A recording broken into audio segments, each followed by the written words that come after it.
Cool. So last session, we excuse me.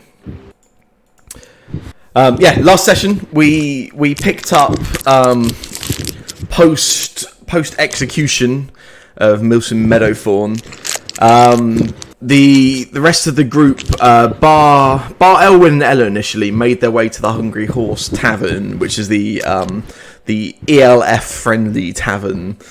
Warforged revealed a bit of the background related to the task that the Raven Queen had set them previously, revealing that the Raven Queen had asked them to find the metal which was find the metal which was part of the weapon the Raven Queen created, which Tyr used to kill the old gods. And also the revelation that their hand axe, now rapier, was made from part of that same metal. A message with the sending stones was sent to Eleanor, who arrived to meet up with the group as well. There was a little bit of conversation carried on. Z then tried using Identify on the rapier to see if there was anything magical about it, any idea on the source, how it was created, but there was it's not a magic item. It was found out. The following morning, everybody sort of met up again, including Elwyn at this point, and went to visit Levi Atwood at the Record. Your party had arranged to have Leokin's body delivered there. Levi was clearly quite upset at Leokin's death, and also maybe a little hesitant on what this group's next action should be, or whether it should even be something the Record should be supporting. But you made a quite strong argument, particularly pointing out that the situation which led to Leokin's death wasn't actually related to the Record, and was instead essentially some side work, I guess, that you had taken on for Vizera and the government itself. He also mentioned that this situation had basically kind of brought your group to the attention of the publisher and owner of the Record, Orinda Featherstone, a bit of a socialite in the city, and that she had requested to meet the group as well, to maybe get to know yourselves better, to better understand what the group was doing. And yeah, he extended a dinner invitation from her to dine at her home this evening at 7 p.m. Following that, you made your way over to speak to Vizera again, who you were kept waiting for a little while to see her. She was extremely busy dealing with some meetings with the government and with some representatives of the Emperor. She revealed, firstly asking what happened in the lower levels of the archives, and then revealed that the 5 guards which you had set free whilst you were in the lower levels, none of whom have been located. One of them was seen near the guardhouse where they were normally stationed, and then this morning another guard from the city was found quite gruesomely murdered inside that guardhouse, which left you kind of concerned. You discussed with Vizera, recommended that she place the city on lockdown and prevent anybody from entering or leaving the city, which she agreed to do, despite being a little hesitant of the sort of panic that could cause. The name of the guard who was based at that particular guardhouse was Walter Clucas. You also have a list of names and addresses of the other 4 guards as well. And we ended with Eleanor wasn't present at this meeting, but we ended with a sending stone message being sent to Eleanor, imploring that she meet up with the rest of the party at the was either the home of Walter or at the guardhouse. Yeah, it was at Walter's home. Home. Cool. Was I there for this? No, you chose not to go and speak to Vizera instead. Sorry, I meant, was I physically there? Oh, Yes. Because I don't remember any of this part. Yeah, you were. I remember you were everything up to this meeting. Yeah, I don't know what happened. You weren't in the scenes you properly checked out, I assume. Possibly. He's a method actor. I'm something. Cool. Jeez, that's good.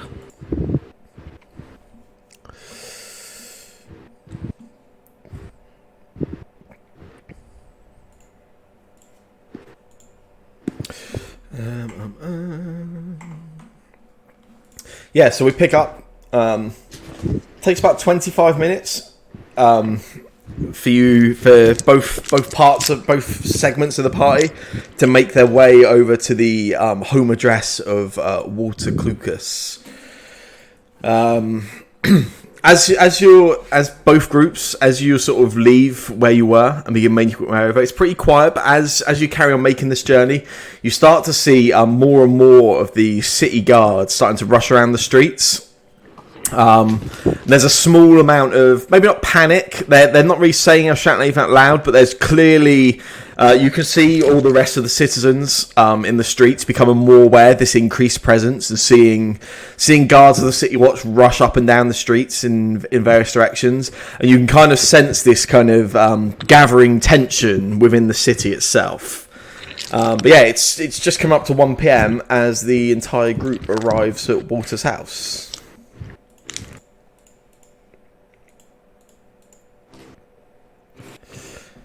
So, we're here to get something that smells like him, right? Yeah. Okay. There should be guards here, right? Yeah, you can see there are two city guards stationed outside this address that you've been given, yeah. I walk up to them.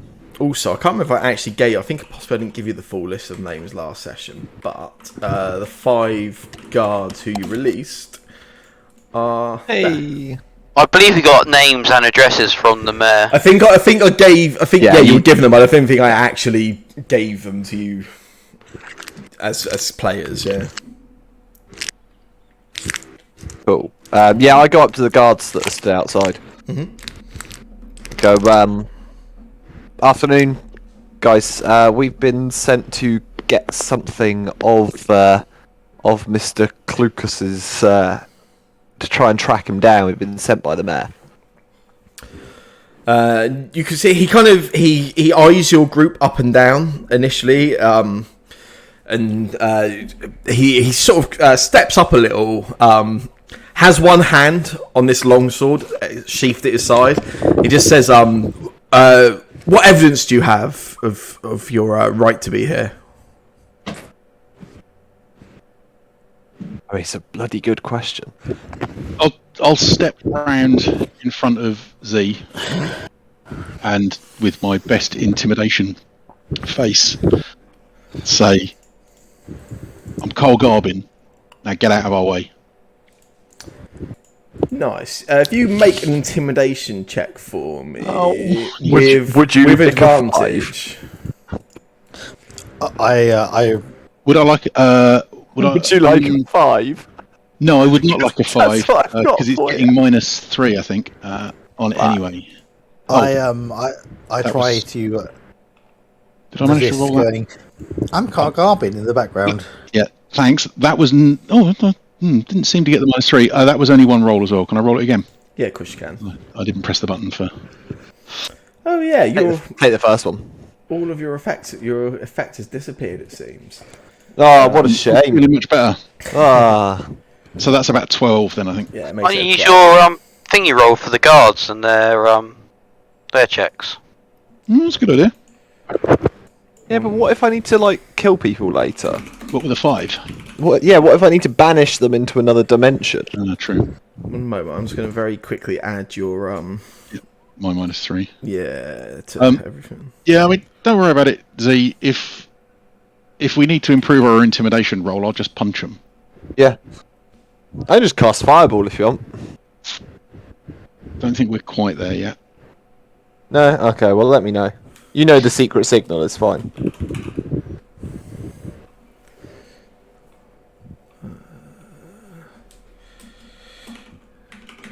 Dot bonuses dot.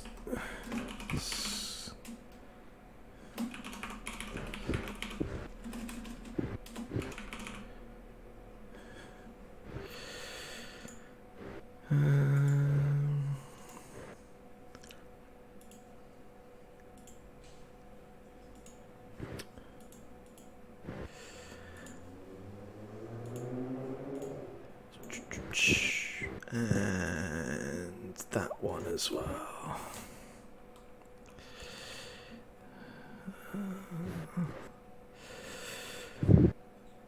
Right, that's not all of them, but that'll do for the minute. I'll set the rest up later whilst we're not in the middle of something. So what's that? 12. There's actually, look, you can almost sort of see a little flash of recognition from the name. This guard actually, you see his hand pulls away from the sword. He says, Garbin, I've heard of you. You have been working with the mayor. One of my colleagues saw you actually last night. Okay.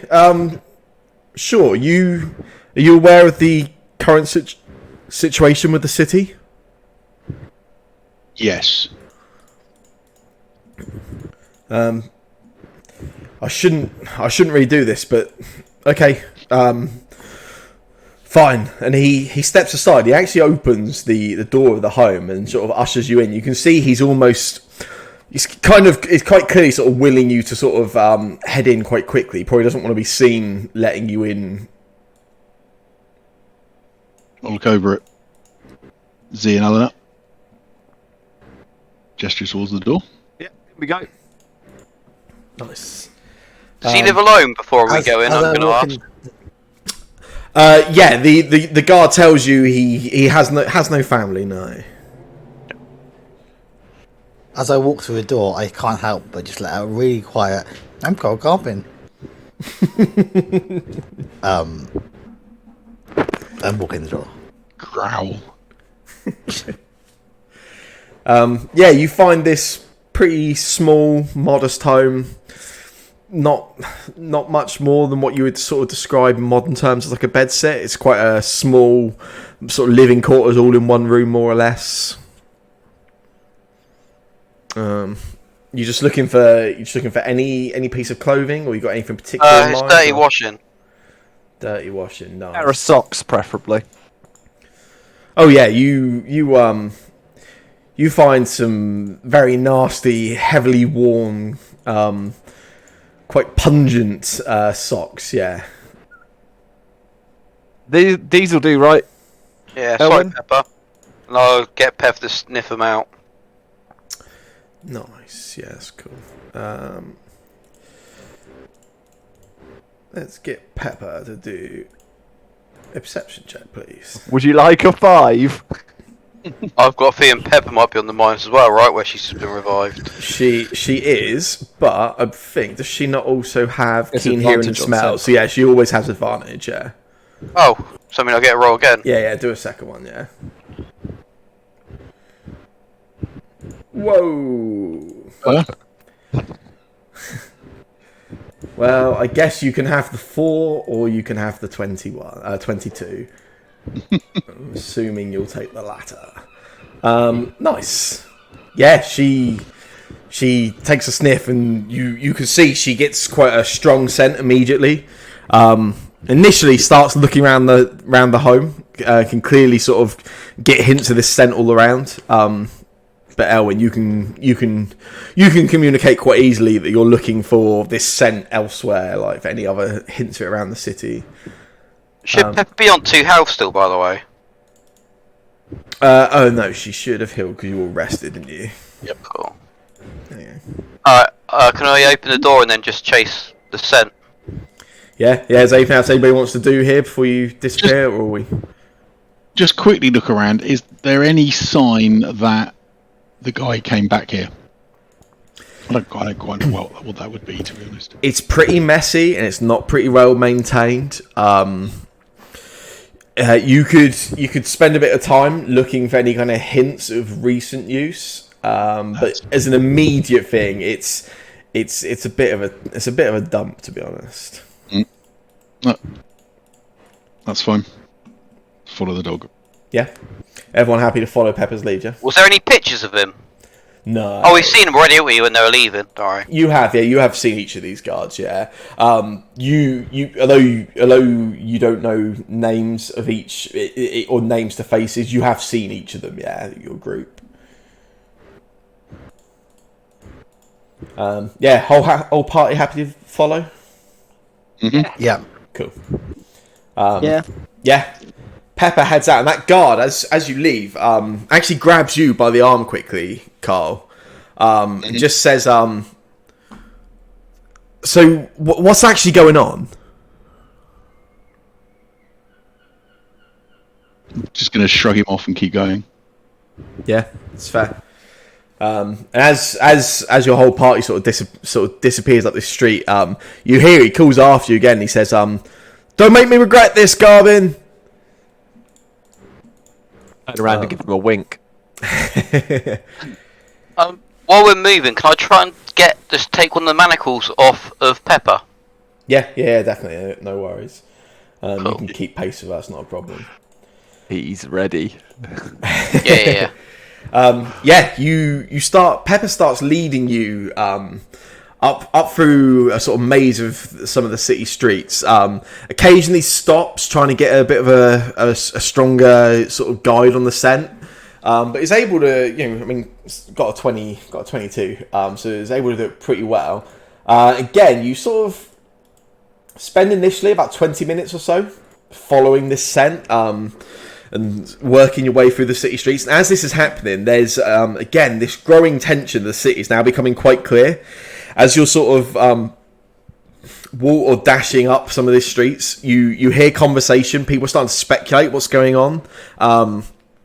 You hear a couple of people reporting that the guards are closing the city gates, and that seems to be generating, again, maybe not panic, but some kind of uncertainty around the city. And again, there's just this sort of building tension you can sense around you.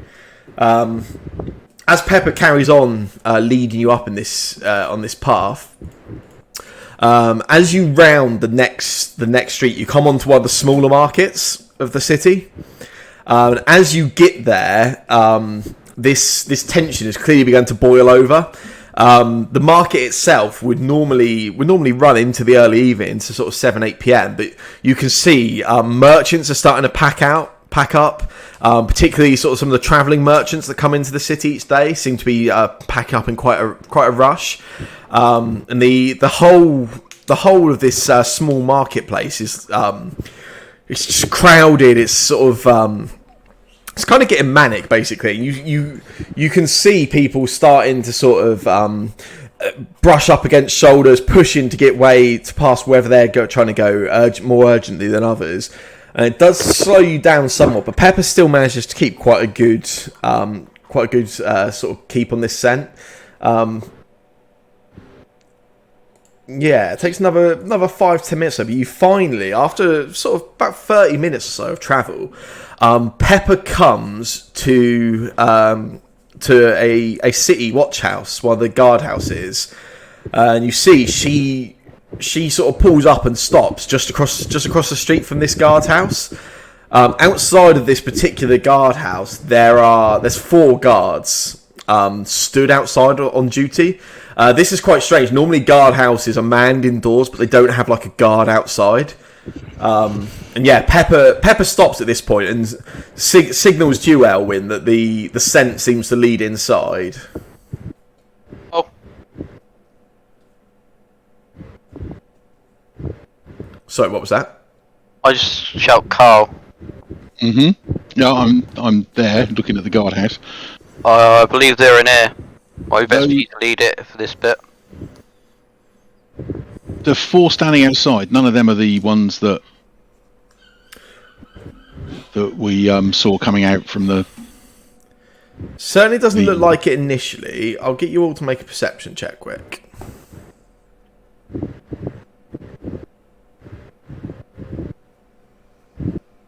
So he's considering whether to use that 5. Look. Think about it, but I got it anyway, so I rolled a 5 anyway. Between the group of you, you're able to quickly sort of have a look over them. That none of these, that you don't recognise any of these guards as the guards you saw in the archives. No.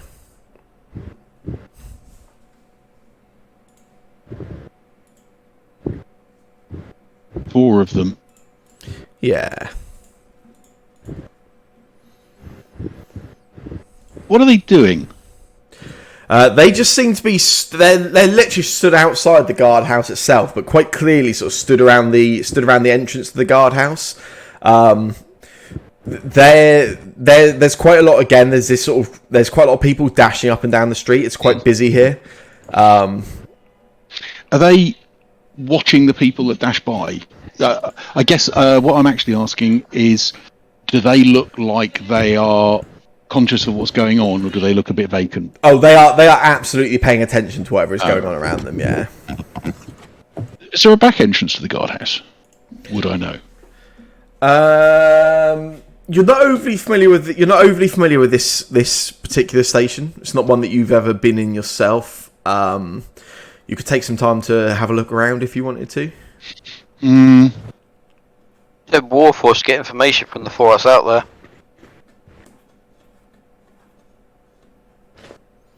What do you look over at the rest of the party? If he's in there, Maybe these guys would know he's in there. they might. We've got a list, so we might find if there's more than one in there. Mm. I think someone, 2 of us, should go around the back.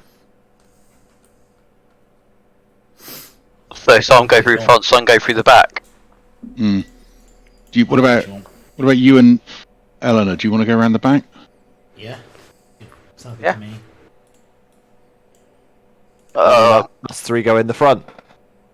Yeah. Wouldn't it be better having humans speak to the guards? Because these guards could be quite. I'm human. We have a human. I'm human. Yeah, I mean, maybe me and the other elf go around back to try and. Oh, actually, no, it might be best me and Ed to go around back. I'm thinking more about people who can look after themselves. Yeah, me and Ella go around back then. Do you want to be extra sleepy, or do you think you're good enough without it? I think good enough about it. Cool. So just Carl and Ellen are going to head round the back, yeah? I thought Elwyn. No, Elwyn. no. Okay. Oh, wait there, 2 seconds. Who's got the stones before we split up? I've got one. Carl and Eleanor have to Yeah, start. Go on, Ella. I will hand. Oh, if Eleanor's got one, then I guess I'll keep hold of this one. I think we've already used it, haven't we, today? You have. Oh fuck. So it Oh, well. doesn't really matter. Alright. I can always message you, possibly. Okay. Yeah, makes sense. Do I have to? I'll work. Should we leave Pepper with these 2? She's probably better off with you, isn't she? She's more likely to. Yeah. She's your dog, as it were. But, I mean, so you're cool. Yeah. No, take her with you. I wasn't sure if I could see through her eyes and tell what's going on, I don't know. Yeah, I think- okay. Can you see, We'll can go you with see me. through her eyes? Oh yeah, I haven't got a clue. I know we sense her. No, you can't, no. I can sense her though. It's not like a familiar. No. No. We've got a sense. An understanding. Yeah. Cool. Yeah, you guys go round. We'll give them about 5 minutes, and then approach. Looking at Z. Yeah, I reckon. Okay.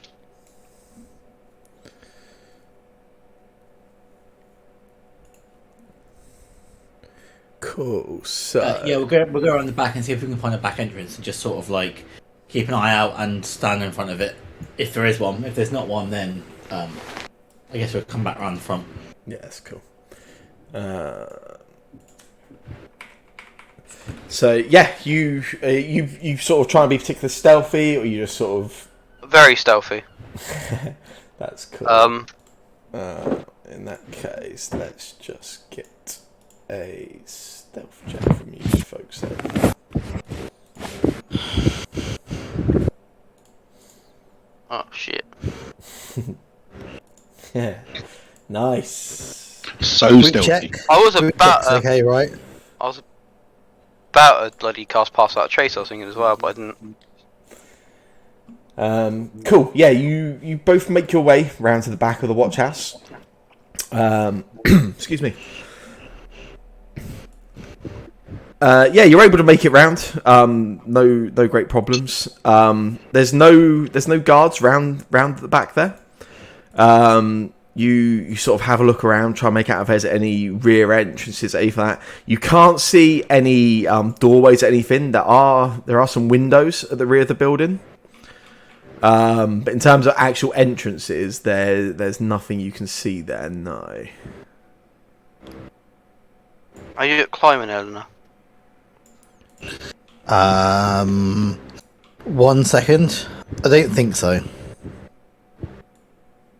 Just give me 1 second and I'll tell you. No, I cannot climb. Not climb. Well, I mean, I can try. You What's wait climbing? down Probably- here and I'll see if I can get up and maybe drop some Climbing's, ropes down. climbing's probably an acrobatics check, so I'm probably actually pretty good at climbing, but I can't magically enhance my climbing so it's super good. But I'm probably, like, surprisingly spry for my age. I've still got those magic beans. Oh yeah, they should be gone, shouldn't they? So I can try and climb if you wish. I can go and I can drop some rope down if you're not sure. No, I'll give it a go. If we're going to climb, we're going to climb together. Okay, cool. I'm good with that. Yeah. I tell Pepper to go back around to the rest of the group Yeah. That's because cool. she can't really climb. Yeah, no worries. Cool. And can I like do a little note saying had to climb? Well, attach it to her. Yeah, and like put it in her mouth and then she'd pass it to him. Sure. What's that, Pepper? Elwyn's stuck down a well? Right, Ellen and Elwyn. Yeah, you can. These windows aren't terribly high, but yeah, it's enough that you'd have to climb up the walls to get there. I think you both to make an athletics check for me. I've already rolled 2 1s out of 4 rolls so far.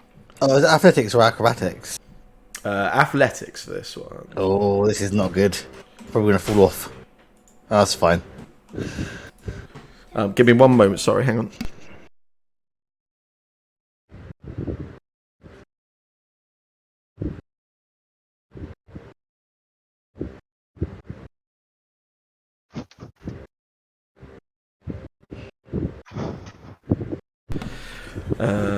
Cool. What have we got? A 15 and a 14. Yeah, that's fine. Yeah, it's not a massive climb, so you're both able to get up there.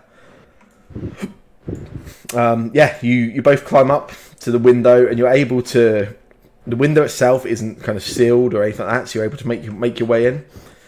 As soon as you sort of get in, you drop down to the floor, and you are immediately sort of struck by this absolutely gruesome scene. There's a human guard laying on the ground. Their head is entirely caved in. This is no kind of act of any kind of with any kind of skill or finesse. It looks, judging by the look of the skull itself, it looks like it's possibly been repeatedly some kind of repeated sort of force applied to it. And you can see there's just this pool of dried but quite a high amount of blood just all over the stone floor, and it takes no effort really for you to notice that the internals of the skull, the brain itself, there is some brain matter there, but it's kind of been ripped at, torn at, and neither of you medical experts, but you're pretty sure large parts of the brain are missing. Got +3 on medical. Maybe you are a medical expert. I take it back. I'm sorry. I am not a medical expert, don't worry about that. I've seen a lot of dead bodies in my lifetime. Okay, that's grim. Just from a sort of not a closer inspection, but from a forest inspection. Yeah. Do I recognise what's left of this body as one of the guards? And secondly, has the head been smashed in from the outside or the inside? So, That I can tell. in terms of facial recognition, there is nothing to recognise here. This is a mess. This is basically as good as finding a headless body. In terms of body shape, as a quick check, you really couldn't tell. It's a human body. Beyond that, identification's pretty hard. In terms of where, again, if you want to stop making a more detailed check, you can. But as an initial check, this is just a mess. There's like I said, this large pool of drying / dried blood that you can see actually now as you're looking a bit more closer. There's actual skull and like skeleton like fragments all mixed in with this blood on the floor. If the damage came from the inside or the outside, it's going to take a much more thorough check. You weren't here, Eleanor. Eleanor, when we were talking to the mayor, we were told that were the people that we let out the dungeon had turned up at a guardhouse and murdered a load of people. This might be the guardhouse. Ah, okay. I'm not too sure because I don't know my guardhouse names. No, I might have remembered. I didn't know that. Yeah, you weren't there, sorry.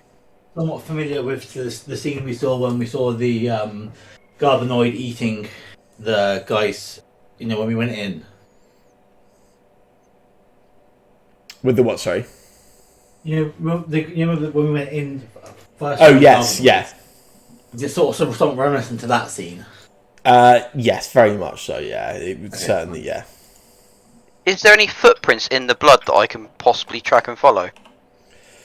No footprints that you can see, no. Again, not initially. If you want to spend more time doing a more in-depth investigation, you can, but as an initial, this is just a mess. I mean, the guardhouse that's out, or at least the room you're in, is not particularly big, and this pool of blood, pretty much, it takes up most of the room. Do you want me to investigate this area while you send a message to the group telling them about this, Eleanor? And I'll start investigating. So, 1 second, I think... Can I send message across? I can't see somebody if they're really close. I can never remember which one's which. I think you can, 120 feet, I think. If you're familiar with the target, I know it is beyond the barrier. Yeah, that's fine. So I'll point to the front of the front entrance, where the front entrance is. Yeah. And I will just say it's a bloodbath in here. That's cool. There must be a Garbanoid around. Yeah, and the rest of you, you get that message. And I have actually cast message, so if someone wants to try to arrest me, they can. The target and only the target hears the message. Who's the who received it? Oh, you. Okay. So we're stood there watching the guards. Mostly because I want to mess you. And then a voice going, "It's a bloodbath in here." And Carl goes, "Shit! Follow me." And I'll just start running across the road, straight towards the guards. Yeah, that's cool. Yeah, you beeline over. Those guards now there's a lot of panic going on. There are a lot of people moving. They obviously can spot you crossing the street at this point and coming straight towards them. I'm shouting at the top of my voice, "Get out of my way!" Two of these guards immediately hands down to the longswords. A third one stops, lifts his hand, and just says, "Halt! You have no right to head into the watch house." I'm gonna barge straight through if I can, depending on. Make a strength check for me. Did I mention I've been dead?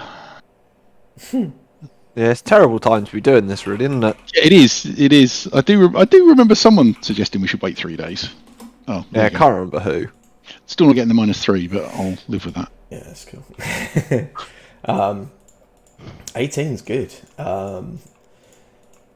Yeah, even with your -3, 18 is good, and you're able you knock this third guard to the ground. You dash past, and you're able to make it to the watch house door, which isn't locked. The rest of you can see the rest of this group now. They draw the 2 long swords, the 2 of them. The fourth one goes to help up the one that Carl's just knocked down.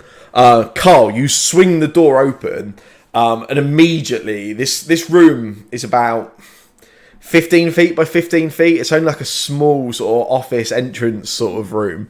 As soon as you swing it open, the first thing you see is that this body, as I described, is just in the middle of the room, this mess of a body. And then Eleanor and Elwyn just stood on the other side of the room.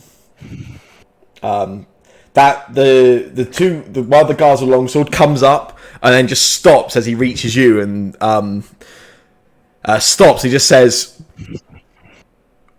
"Whatever you've just seen, you need to come with us."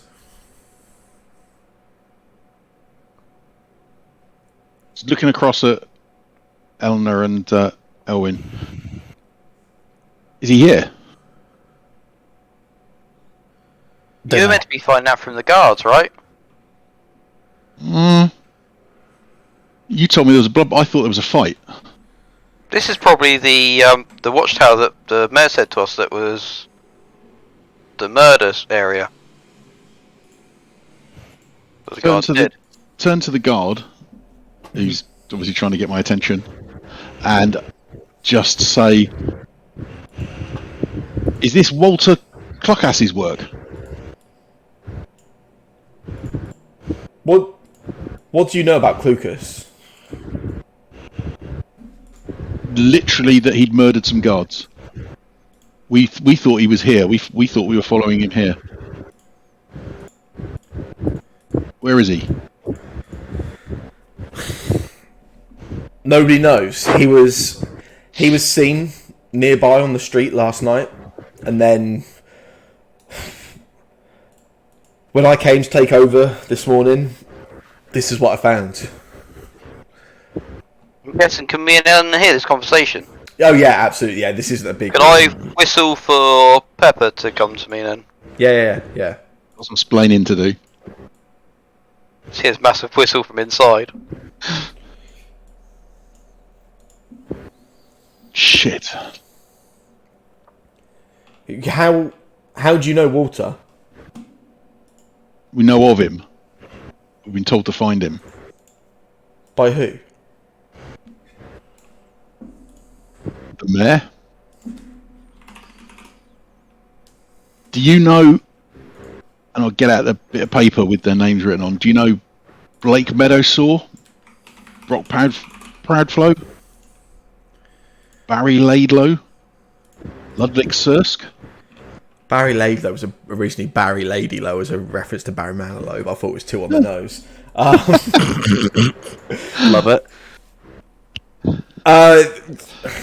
Proudflow. Yeah. Proudflow was I trained with Proudflow. Why are they something to do with this? Someone's attacking the city and they're involved in some way.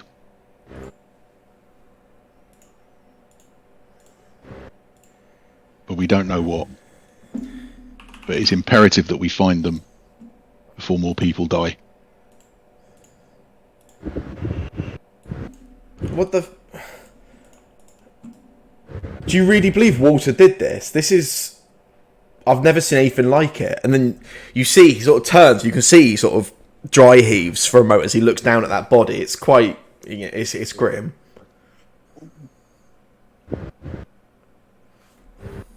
Suck it up, guard. What was his name? Oh, for fuck's sake, Phil. Come on in, Jeff. You owe it, to fuck's sake, Phil, to not throw up on this floor. Yeah, you're right, he does. It's the only way that you can make it better for his family is that we find these fuckers. So, well done, old man. Your dog managed to find the scene of the crime that we already knew about. Any chance of finding the... Pepper turned up yet to me? Yeah, Pepper's with you, yeah. She go and continue the scent finding the person, or get her to go? Yeah, she starts, you see initially, she actually sniffs at the body a little. You see, she starts, she actually gets in quite intimately close with the actual body and sniffs around the skull. And it indicates to you, Elwyn, that the scent, Clucas, has definitely been here. Then you see her stop, and she begins. She heads over to a door inside of the building and begins sniffing at the door and gestures towards it to you, Elwyn. Okay, can I go and kick the door down? Yeah, definitely. Alright there, can I ask Carl to kick the door down? And go, this way, Carl. He's expendable. Elwyn will never kick door down, because he's probably never done it in his life. Yeah, that's fine. As you say that, oh yeah, Carl marches over to the door and just turns back to the guard who was retching and just goes, "Have you not searched this place?" And then turning back to the door. It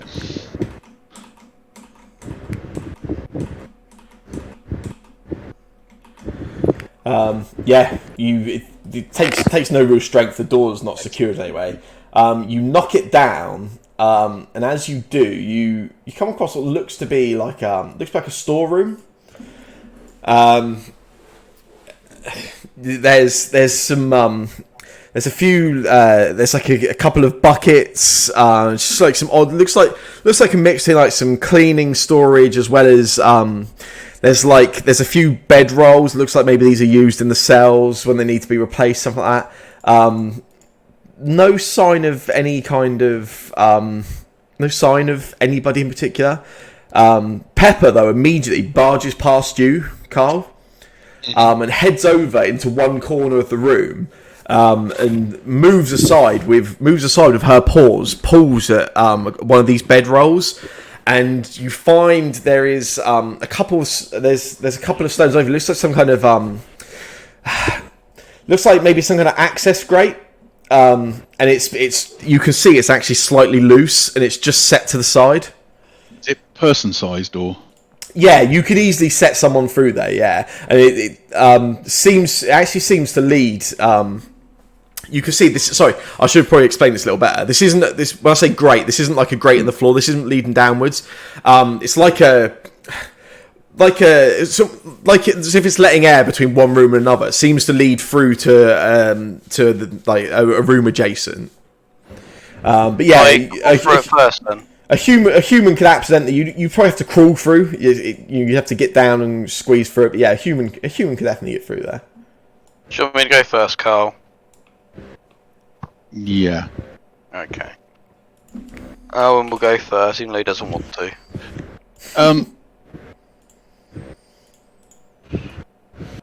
Can I stealthily go through it? Can you stealthily go through it? Why don't we go round to next door? You can do that, but Owen started to crawl in. Sorry. You're going to try and stealthily head through, did you say, Owen, yeah? Yeah.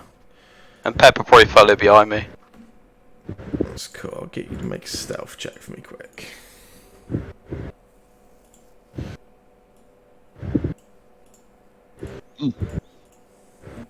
Nice. Yeah, you move the grate to the side, Elwyn, and you pull yourself through. Like I said, you have to get down and you can't quite even like crawl on hands and knees. You have to sort of get down onto your belly and sort of pull yourself through a little, but you can get through. As you do, you come across. Looks like there's clearly like another building like terraced alongside this watch house. Looks like a domestic building. You can see what looks like you're inside a kitchen.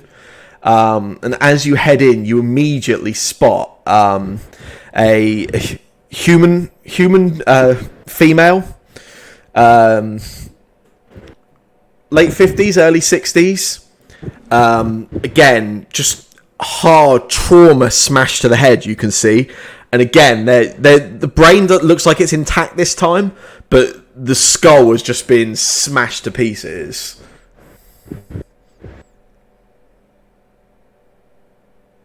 Can I see anyone else in there? Not in the room you're in. There's a doorway that leads off into another room, but nobody in this room you can see. No. Okay. I'm gonna guess people follow me, so if Pepper's probably gonna come through me next. Yeah, I follow after Pepper. Once Z starts going through, I'm going to go back out and go around the outside of the building to the same place. What are you doing, Warforged? Do you want to follow Elwyn and Z through this grate, or do you want to head out with Carl? Mike's making this noise. Oh, so what's that comment? I'll follow Elwyn. Follow Elwyn. Okie dokie. And Eleanor? Yeah, same. Same. Cool. So Carl on his own, everyone else going through that internal route still, yeah? Yeah. Cool. Yeah, Carl, the street's getting quite busy now. There's this quite increase of traffic at this point. People starting to really hurriedly move around the city, and this is this general situation in the city is clearly escalating quite quickly. But yeah, you come round to the side of the building, start heading around that way. Yeah, the rest of you are all inside of this kitchen area now. And I like signal to Pepper to keep sniffing around. Yeah, and she, you see her sniffing at the floor, and then she heads over to this doorway you can see, which seems to lead into the next room. As she gets there, you hear a smashing sound, sounds like some kind of like pottery or ceramics smashing. And then you hear the sound of a door opening.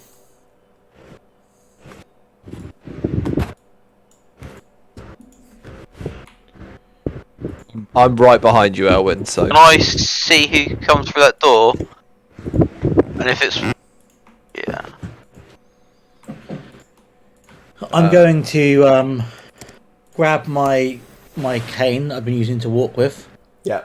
And slide out from the handle that you hold onto from the hilt to reveal my new rapier sword, cane sword, and then hold it with the rest of the cane as maybe like a baton in my other hand. Yeah. I've got my manacles in my hand. Yeah. As you head forward, Elwyn, rest of the group sort of bunched around you. You look into this room. You see there's a vase smashed on the floor, and the front door is open, leading into this alleyway or street of some kind. As this is happening, Carl, you see somebody come running out from behind the building as you're starting to come around the side. This human, wearing some just sort of general clothing, but you can see there's it doesn't look quite right. You see the chin is kind of elongated, really elongated. Like the chin sort of hangs down half a foot, 3/4 of a foot. And it's almost slightly loose. It kind of flops slightly as they move. They dash around the corner, they stop, turn and look at you. And you notice that you can immediately recognise this is one of the guards you saw in the archives. But their face is like mutilating. Their skin is all discoloured. It's going like a blue purple sort of tint to it. The chin is almost like floppy and hanging, almost slightly blowing in the wind and with the movement. And and it immediately stops, meets you, just stares at you for a moment, and then we're going to go into initiative. Excellent. Have we seen this creature? No, you guys are still inside of the house. We're still. We didn't see it just heard leave the the door house. go. We just heard the door go. Yeah.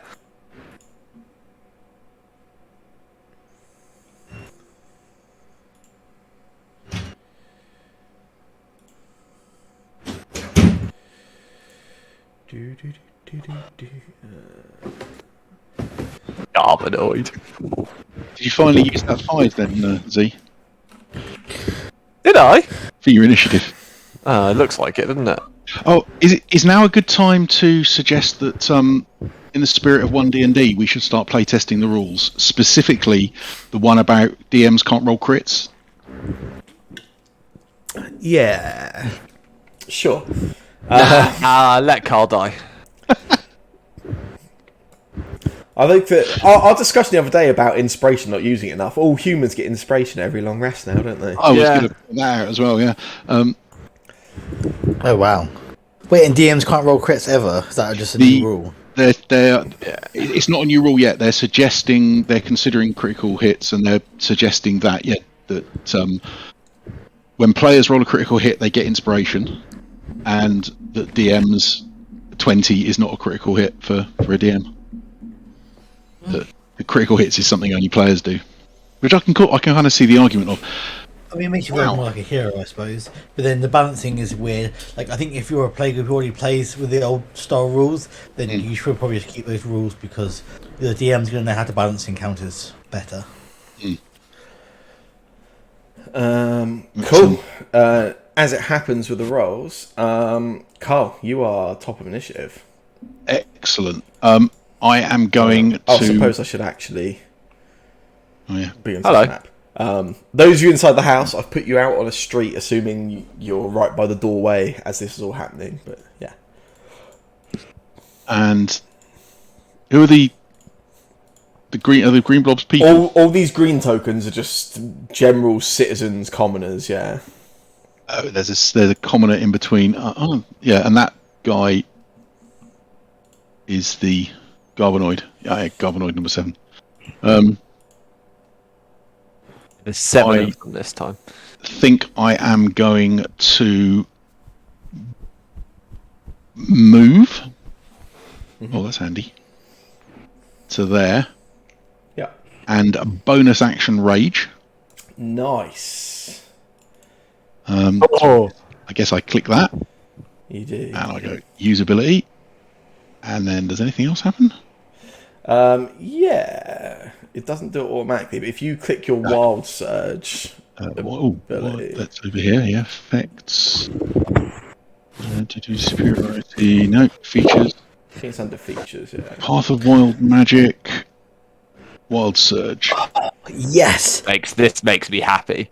The fun thing is I considered... Maybe I didn't automate it, but I considered building a Wild Magic Barbarian just to really annoy Carl. I think you don't need to. No, exactly. 5. Nice. Whenever a creature hits you with an attack roll, that creature takes 1d6 force damage. I'll take that. So yeah, Carl just sort of bellows, starts running up the street, and as he runs, what time of day? Oh, it's still daylight. If it was, there is little sort of scintillating bits of multicoloured magic running up and down his arms, across his chest, and stuff, and possibly even his eyes are flashing. It just for a second. And then hopefully I crash into that guy, and I guess I hit him. Yeah. Well. Why has your rage apparently disappeared? Oh, I don't know. Odd. There you go. I've popped it back on. Definitely says I'm using it right. Yeah. So target, good 8 sword. Not great. Second attack. Also not great. Ouch. Just flailing and yelling. Hell. And that's without the -3s. Yeah. Oh god. Yeah, yelling quite loudly, so hopefully you might be able to hear. And that's it, I think. Nice. Bonus action to attack. Can't complain. Eleanor, yeah, you can see the back of this guard, but you can just about see. You hear Carl scream, and you see Carl just appear around the corner, and start swinging at this humanoid. I run straight up to it. Yeah. I will jab it with my cane sword. Mm-hmm. Oh, hang on a second. That requires me to actually target it, which is that button there. Cane sword. Wah, wah. Then can I use still got the cane, I suppose, in the other hand. Mm-hmm. Can I use it as like an improvised weapon just to bonk him? Yeah. I know it says. I know that the actual weapon says that I can do it if it's sheathed. Yeah, no, But can I just put a 1d4? So if I do shift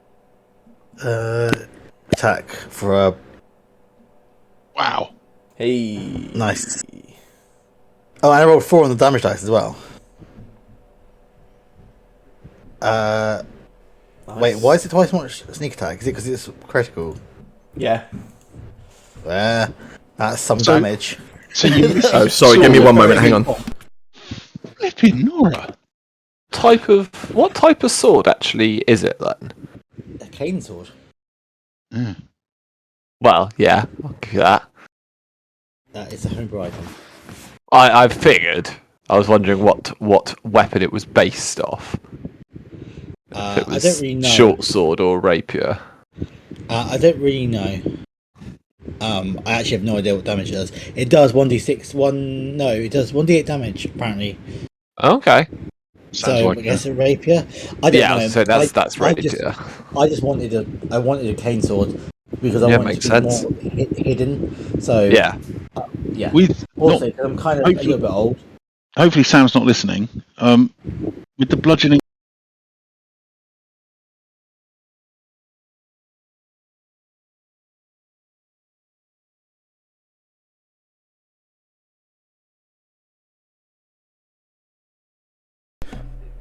No, it definitely is a finesse weapon. It's literally listed as a finesse weapon in your inventory.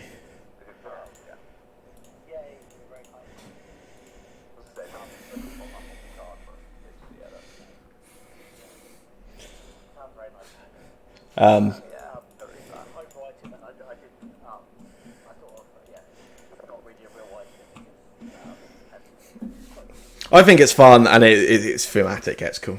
Yeah.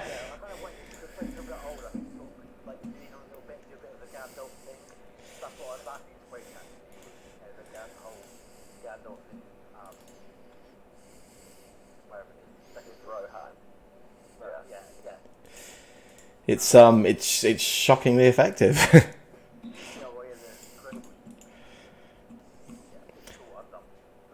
Okay.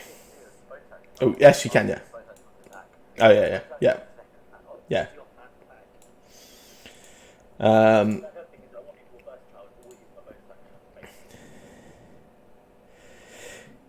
Yeah. This. So it swings round. You take the initial swing, and you miss with that initial swing, but then you with the offhand attack with the actual cane, you manage to sort of hit it round the head. Then immediately, exactly, swings around and just throws its hand in your direction. It's not, no. It is using Mind Blast.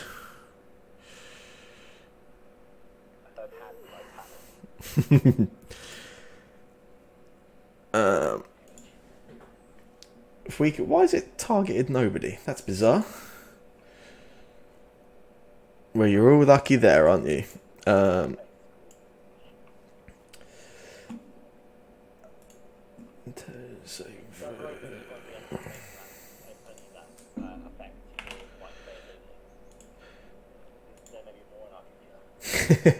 If I can get those in that to make an intelligence save for me.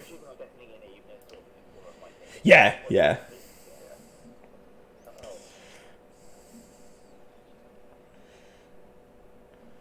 Nah, everyone's alright except for Pepper.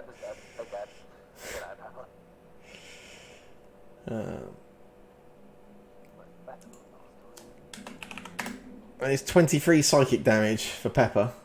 Doesn't count as an attack, does it? No.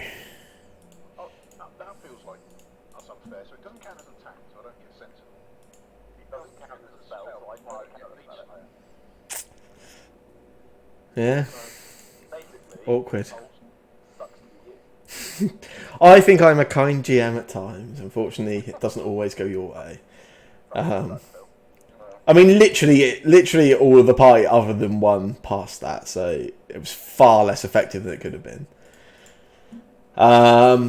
Yeah, just turns around, does that in your direction. Does stand its ground though, does not try and move away. Warforged, you see that burst of psychic damage come through. You're able to avoid it. It's your turn.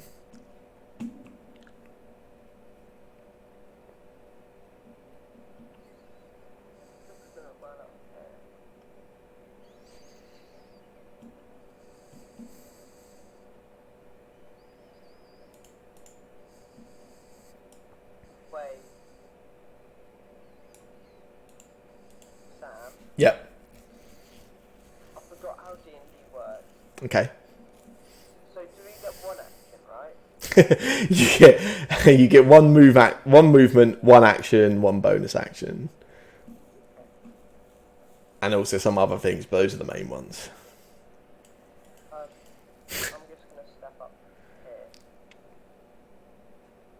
Take a dash, yeah.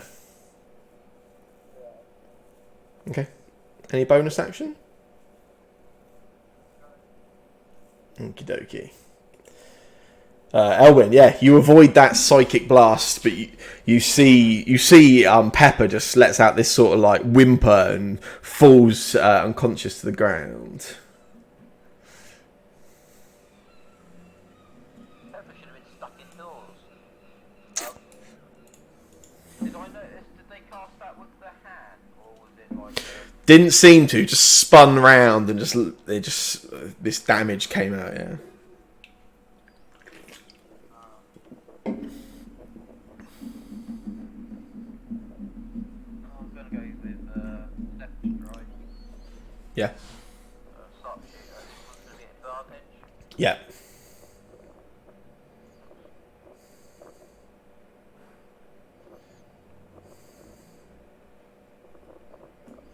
Oh yeah.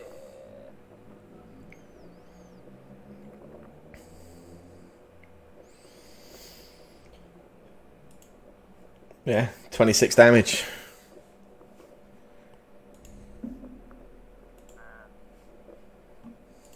Yeah.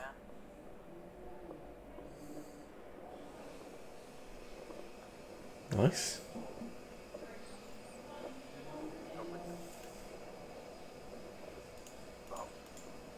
Yeah.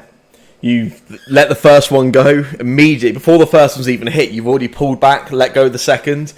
And this humanoid slash Garbanoid just drops down again, just like the previous encounter you've had with them. It's silent. It never whimpers. It never screams. It never acknowledges the pain in any kind of audible way, and just drops down to the ground.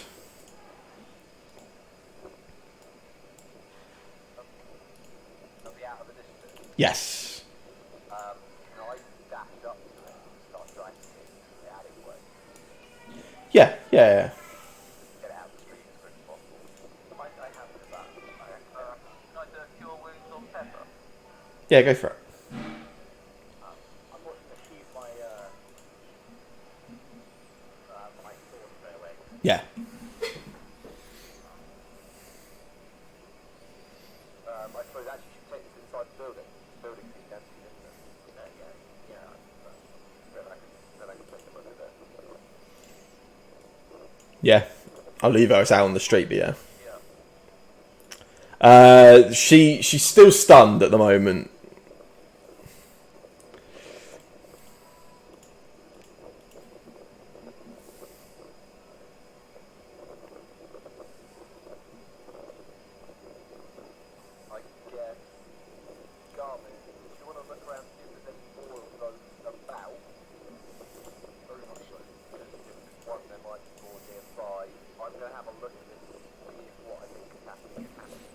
somebody in a wind tunnel? Okay, that's cool. Okay. That's all good, no worries. Yeah, I'll look around that. Bystander that I ran past, Yep. assuming they haven't already run off. They're kind of in the immediate. They're still kind of just taken aback, just sort of staring. As the rage drops, Yep. I'll just use the last of the rage energy just to again just shout at them. Get out of here. Yeah, they waste no time taking your advice. You'll drag this body back into the building, you guys. Yeah. Cool. Yep. Yeah. There were, yeah.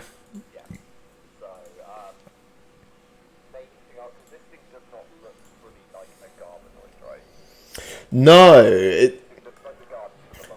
Now you get to see it. You've got a clearer look. Now it's unconscious down the ground, so you recognise it as one of the guards. The skin is just starting. It's just got this like purple tint to it.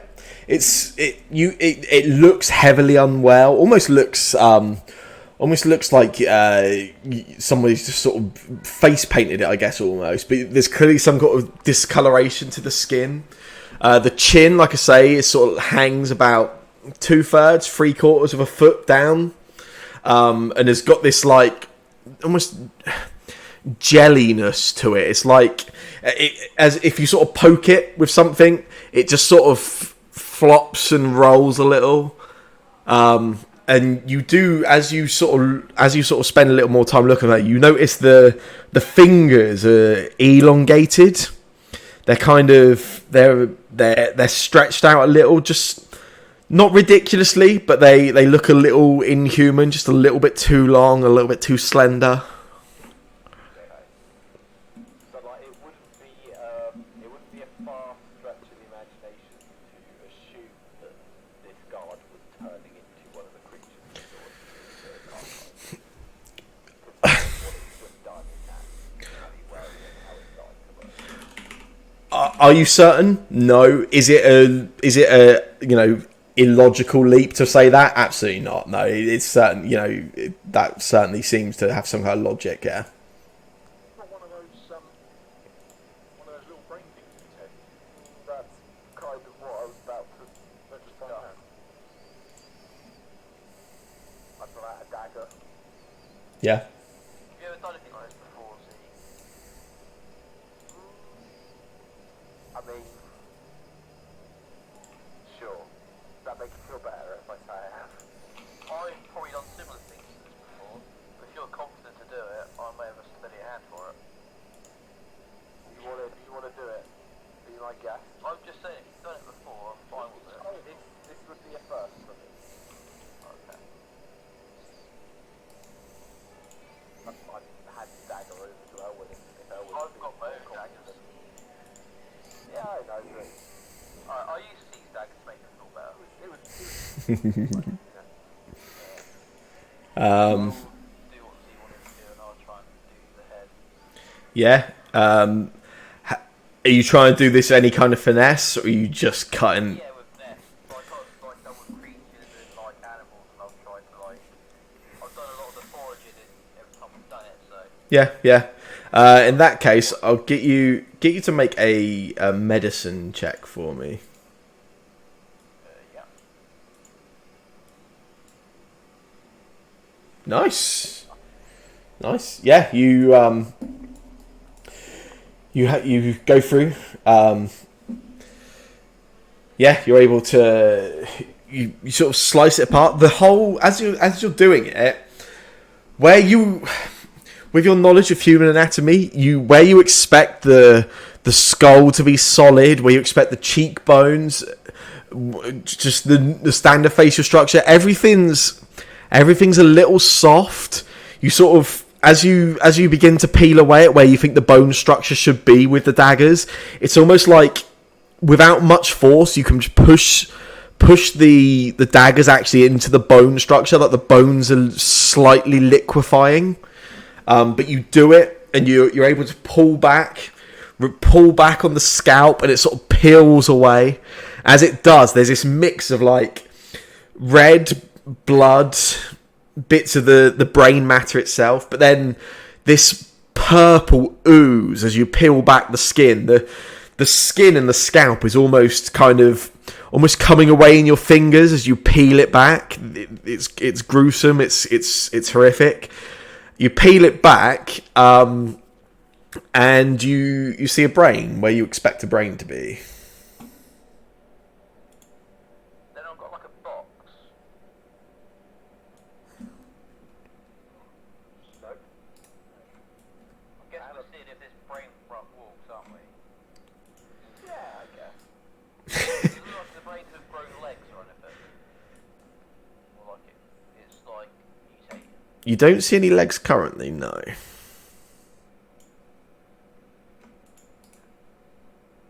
He is like making notes of all of this in like a notebook, trying to, as detailed as possible in the short time, like write down what we're finding as we're cutting this open and stuff. Yeah. I'm guessing if we aim for the heads of these people, it seems a bit softer than normal. Does seem like that might be the case.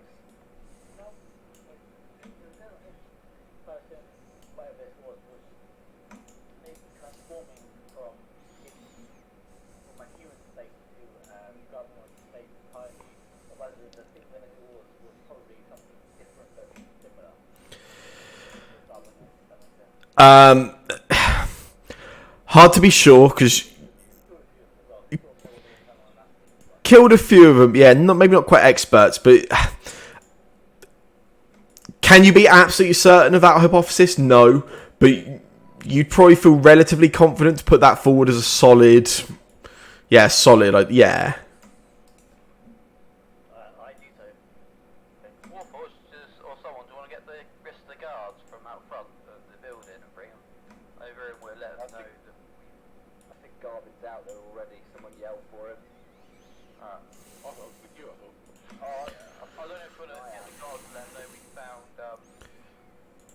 Big Willie style here. Do we want to? Yeah, I think we should get there and send one of them off to inform. Someone tell them there we found the first one. Yeah. And then mutating and their heads are going soft. Yeah. Okay. Yeah, the guard initially comes in to where you are and then immediately sees this and goes, you see, he just sort of stops and the hand goes up over the mouth, clearly trying to like stop himself from just relieving this contents of the stomach. Yeah, oh Christ, I'll go and tell her.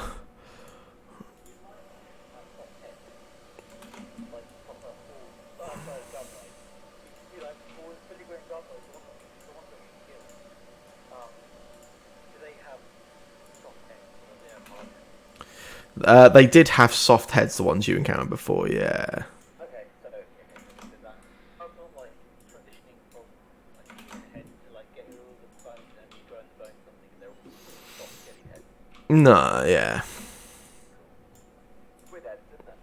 Before the guard goes off, can I shout over to come here a second and I'll give an in-depth explanation like both the head says is they're mutating these bones to go soft, so any of those 4 people in that list and like do those details that make people worse. Yeah, you give them as much detail as you've got. Horrible, but yes. So the next address is 4 more of these people. Yeah. And also, have you got any other guards coming? Just to be sure, the other things we saw where we did, their brains were running around. So if he seems to move, stab the brain. You can see he's almost sort of taking a moment to take in what you're saying. Like this is insanity, right? This is strange. This is bizarre. Just stab the brain now. This brain seems dead. Yeah, it's just a thing in case it says those little brains that are running around. This is a kitchen? Is that right? Was it previously a kitchen? Yeah. Just go and get a carving knife. Yeah. I've got a dagger on my hand if you want to stab the brain that bad, but I thought they might get a carving knife and I'll just stab the carving knife through the brain into the floor. Yeah.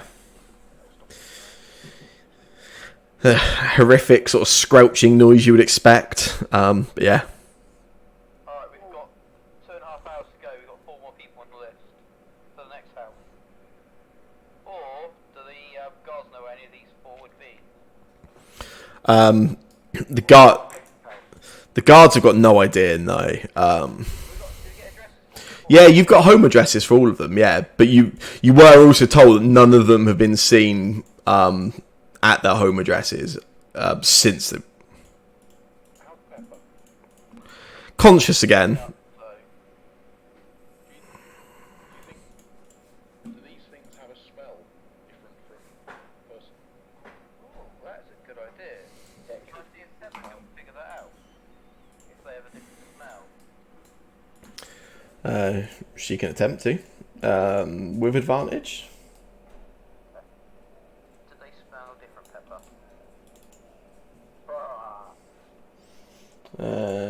Comes to 23, but yeah, still.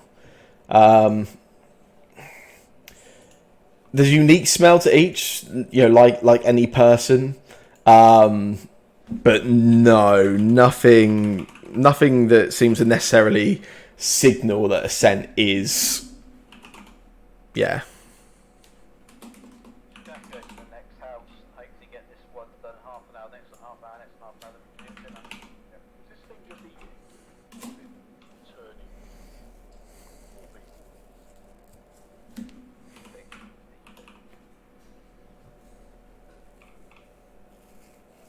Or is it turning more Oh, you know the closest house in the direction, right? I would assume I do.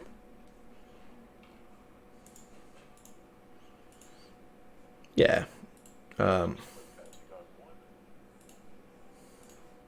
they go into their own, where their memories are, where they spend most of their spice. Yeah, You literally just want to... Him normally here, right? Did he work here? God, I hope he worked there. Yes, that's what you were told last night, yeah. So maybe they go to places they recognise. do we know where any of the others were? Guards. You've just got home addresses for them.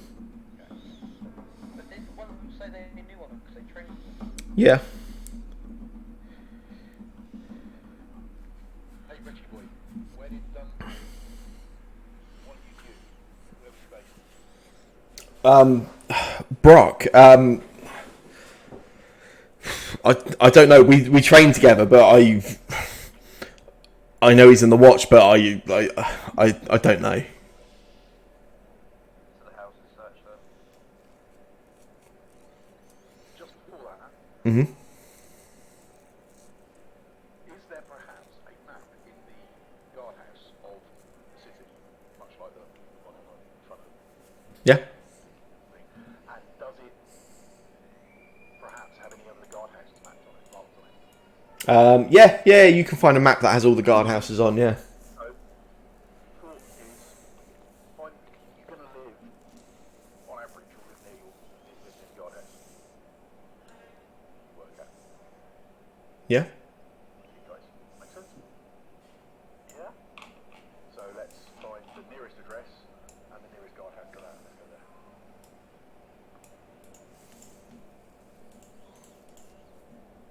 Yeah. And if that doesn't pan out, then we go to the house. Yeah. You spend a moment or two having a look through them all. Barry Laidlow is the one with the closest home address to here. Maybe about 20 minutes walk.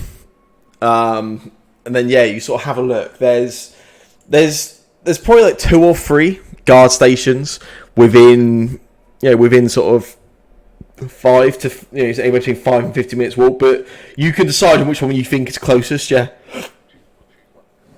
And you want to head to that station, yeah? I think this is the shortest route, right?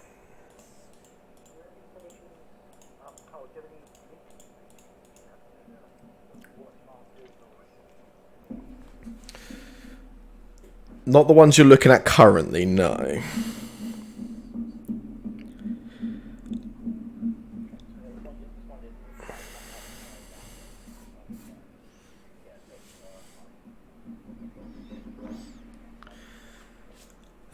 Okay, yeah, your party starts making its way to this next chosen guard station you've decided on.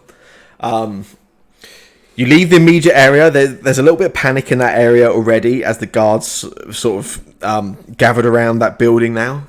But again, just the general tension the city is building at this point.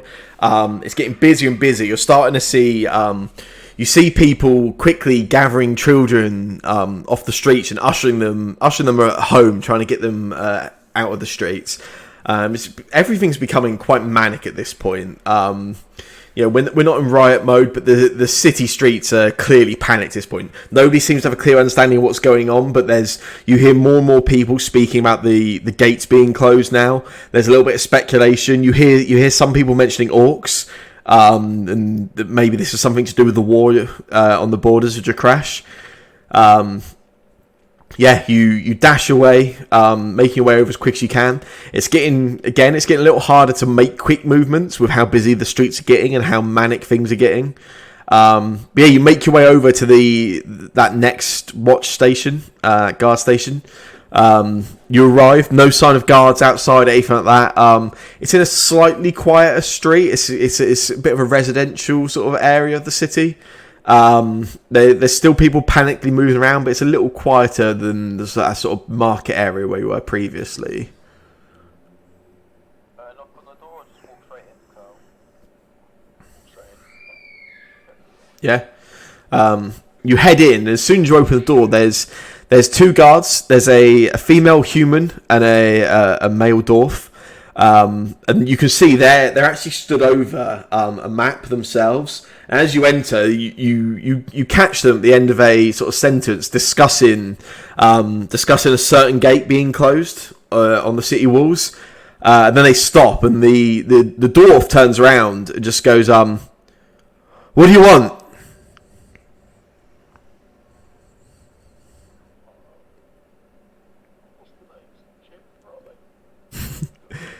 This particular one was for Barry Laidlow. Barry Laidlow, where is he? Who's asking? We are. Have you seen him? Not for 2 days. You see, he's clearly sort of eyeing you up, trying to get a read on this situation.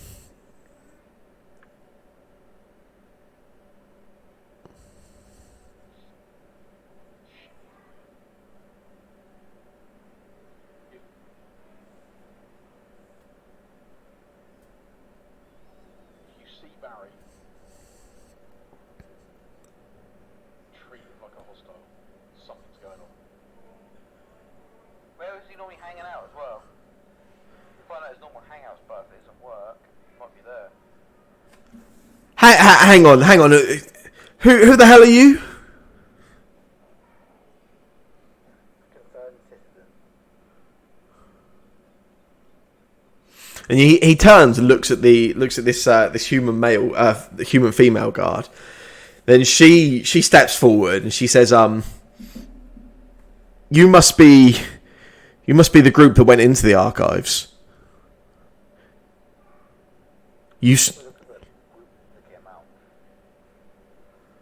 So you saw Barry."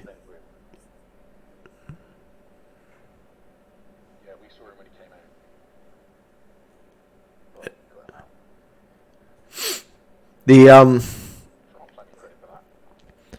The captain says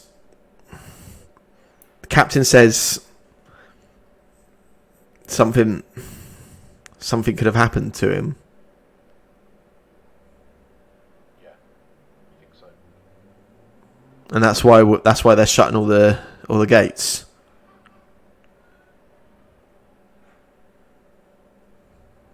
Yeah, something's happened. Something's happened to them. We think. We need to find him. I haven't seen him since I last worked with him nearly a week ago, but he's quite a loner, but I don't know. I don't want anything bad to happen to him still. If I had anything to give you, I would, but I wouldn't know where to start.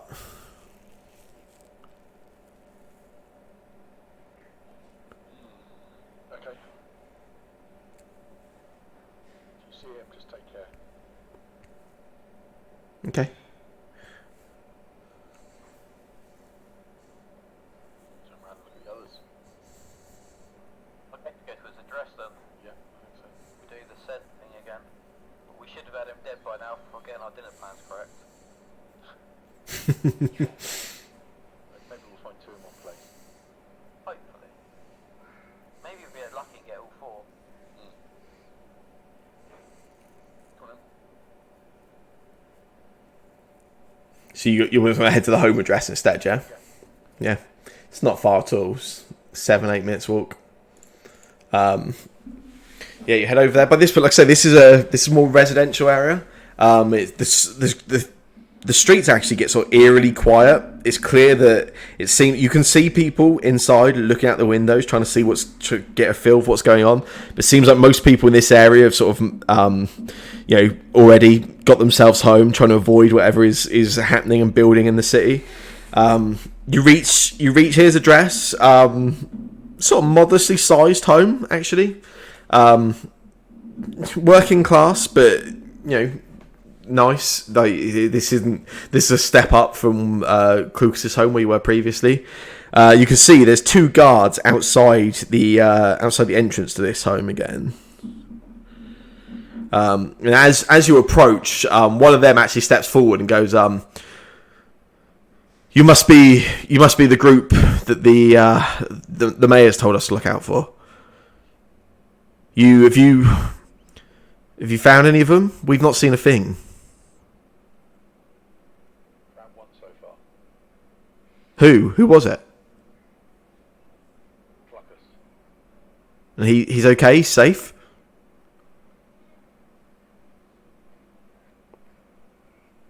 He's dealt with it now. Great. Look, Laidlow's wife and daughter are inside. They're panicked, as you can understand. They're already wondering why he's not come back, and then they've seen everyone rushing around out here. I think they're pretty worked up.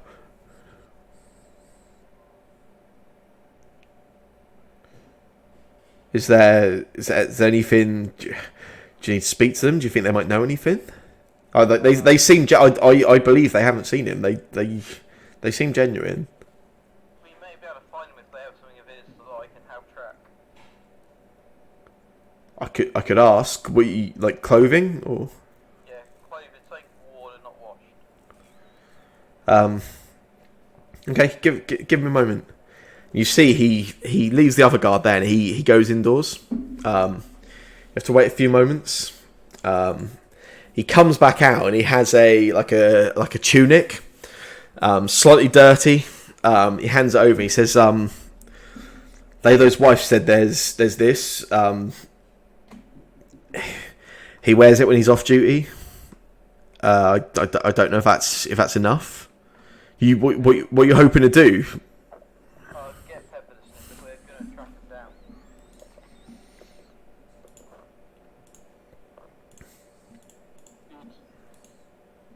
Advantage yet, by the way. Yeah. Do you know if he came back here since coming out of the archive? Mrs. Laidlow says she hasn't seen him since he reported for duty the day they went down there. I've got no reason to doubt her. The woman's in pieces.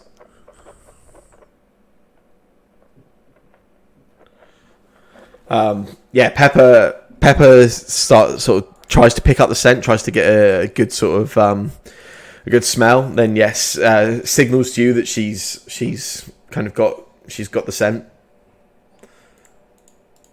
This guard turns. He says, "Is there anything else we can do? Can I tell her? Can I tell her he'll be back soon?" I would. Yeah, I think it's best to tell the truth there. Just, I look at Carl and say that. Yeah, the chances of him coming back are really small. You Just protect her. If you see it, well, my advice would be to take him down before he cut him up if he comes near. You Any of the ones that are missing actually just cut them. you get a response, but the guard's mouth isn't moving. None of you recognise the voice. Each of you hear it. It's not coming from around you. It's from within you. As if he could ever stop me. Look at the size of him.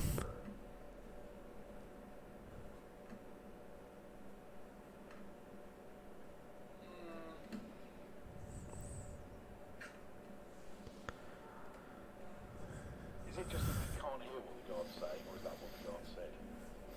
This guard's mouth isn't moving.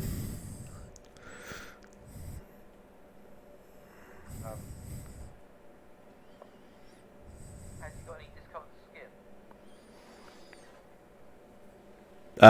This guard you look at now. You can make a perception check if you want. I'm looking specifically for a long chin.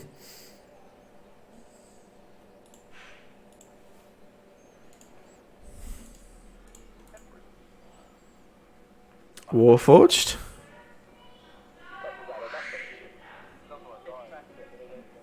That's cool.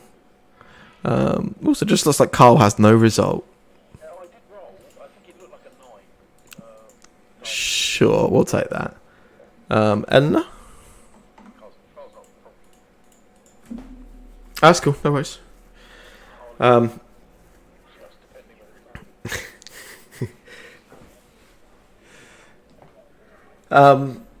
No, skin looks healthy. Chin looks pretty healthy. Quite square jawed actually. Not too, nothing to be sort of looking down upon. The voice that we just heard, we didn't recognise it. It's not that guard's voice. No. Cool. Okay, is there anyone else in the house apart from the guard's wife and daughter? Can I insight check the answer? Yeah, he tells you there's no one else in there. It's just the two of them.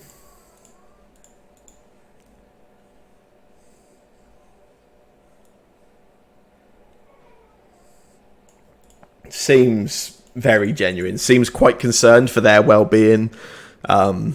Seems to just. You get the feel this guard just wants to give them some good news. Let's head off then, Pepper. You just want to get Pepper to follow the scent again, yeah? Yeah. That's quick, Pepper. Is there any way that we could kind of draw these guys to somewhere, get them just make us chasing them around the entire city? I don't think we have an idea of what they want, do we? Apart from brains. That's the issue. That's why I was asking. I don't know, but it would save us a hell of a lot of work. You know, save us a whole load of I'm effort. just hoping it's a place they will hang out and they go somewhere they like, and we're just going to find them inside a pub. There's no way you can detect them. They don't think they themselves as actual magic, right? Well, we failed one within 2.5 hours. You gave normal missing people. Oh yeah, Not a bad job. pretty good going, but We're just going to hope they're all like hang out together and they go somewhere they all recognise and we can invite them all in a pub. I'm guessing most guys are like guitar and go drinking. A lot of pubs.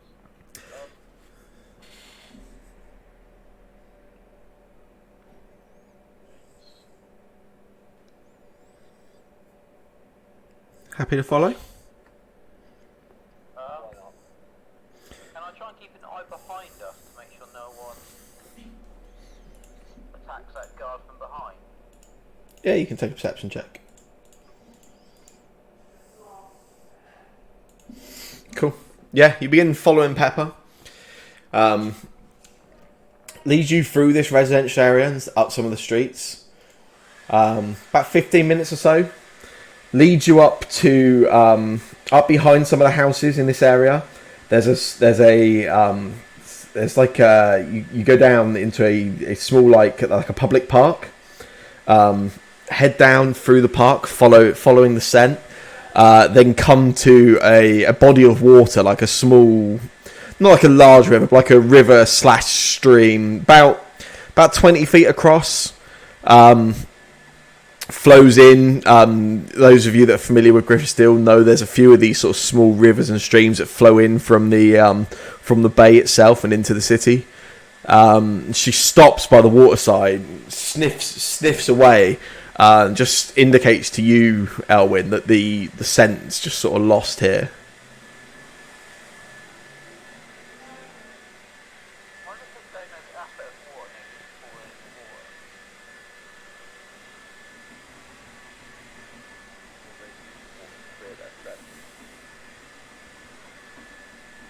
Random question here, Sam. Yeah. Do fish count as animals? Yeah. Can I see any fish? Yeah, you can see some fish. Yeah. Is there anyone apart from Carl here? Oh wait, there. I told Carl it's natural ability anyway. Okay. I will speak to fish.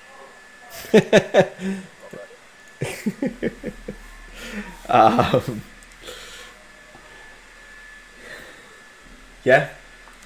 Yeah, you can try and communicate with some of the fish. Has any non-swimming creatures been in the water? Maybe stuck down the bottom.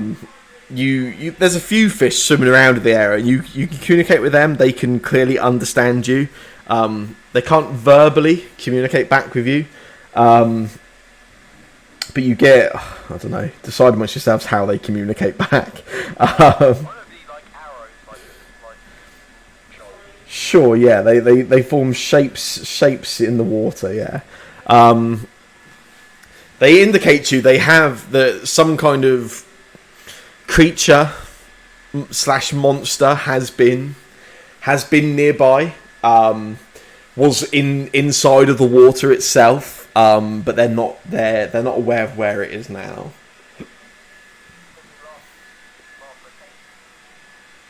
And they sort of give you a heading upstream towards the bay itself, like further out towards the docks and the port. the fish tell me to head towards the docks because some sort of monster was in the water. Right. Head towards the docks then, I guess. Do you want to follow along this river / stream as much as possible, or take a direct route, or Send it again. yeah? That's cool. As you're doing so, then I'll get another perception check from Pepper, just whilst you're on the journey. Is this normal or an advantage? Advantage again, yeah, always for sense, yeah. 22, mate. That advantage definitely helps. Oh yeah, especially when the other dice was a 1.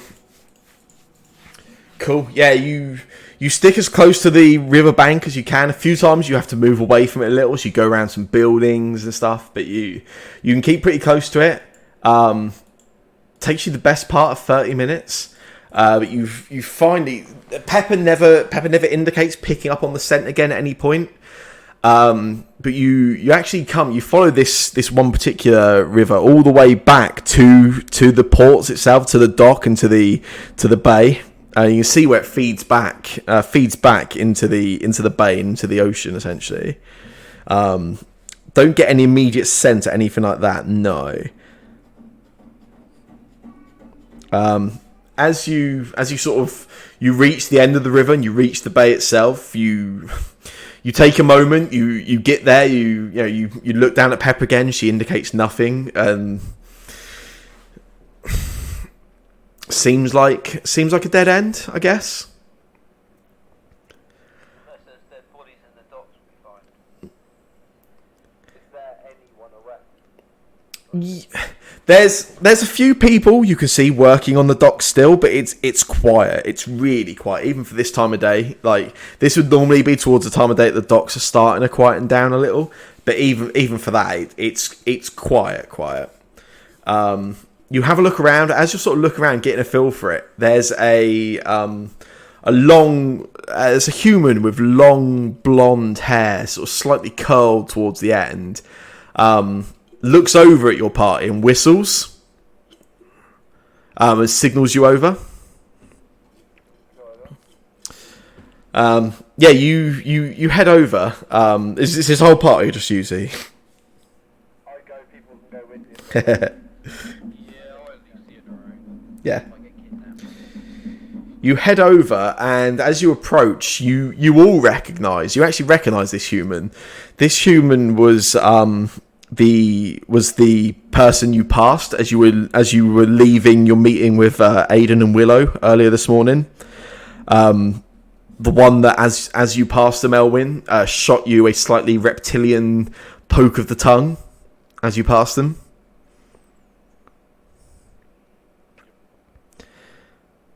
As you reach them, it takes a step back into some shadows just inside a little like a porch area, one of the buildings on the docks here, and the body you see the body start to bulge a little, and there's this cracking noise as its bones. You can hear the bones breaking as its shape changes, and then this green slard is stood in front of you.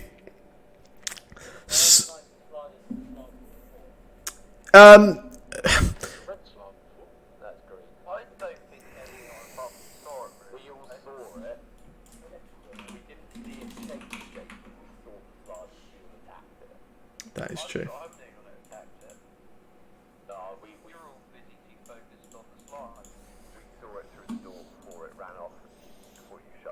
Yeah. You see it sort of change its shape and then stop, and then it sort of stops for one moment, and then the tongue just flicks out and grabs this fly out of the air and pulls it back in.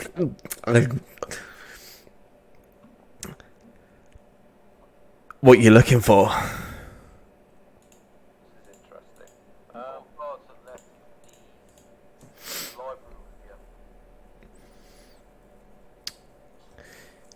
Yeah, I've been following them myself, trying to work out what happened. Starting to think you're letting them go may have been not too wise. Where are they now? One of them's been here, and he sort of pulls his head back and sort of gestures to you to sort of have a look inside of this building that he stood in the entrance of. As you peer around, look into this this building itself, you see what can best be described as a bloodbath. There's a number of dead bodies inside of this building.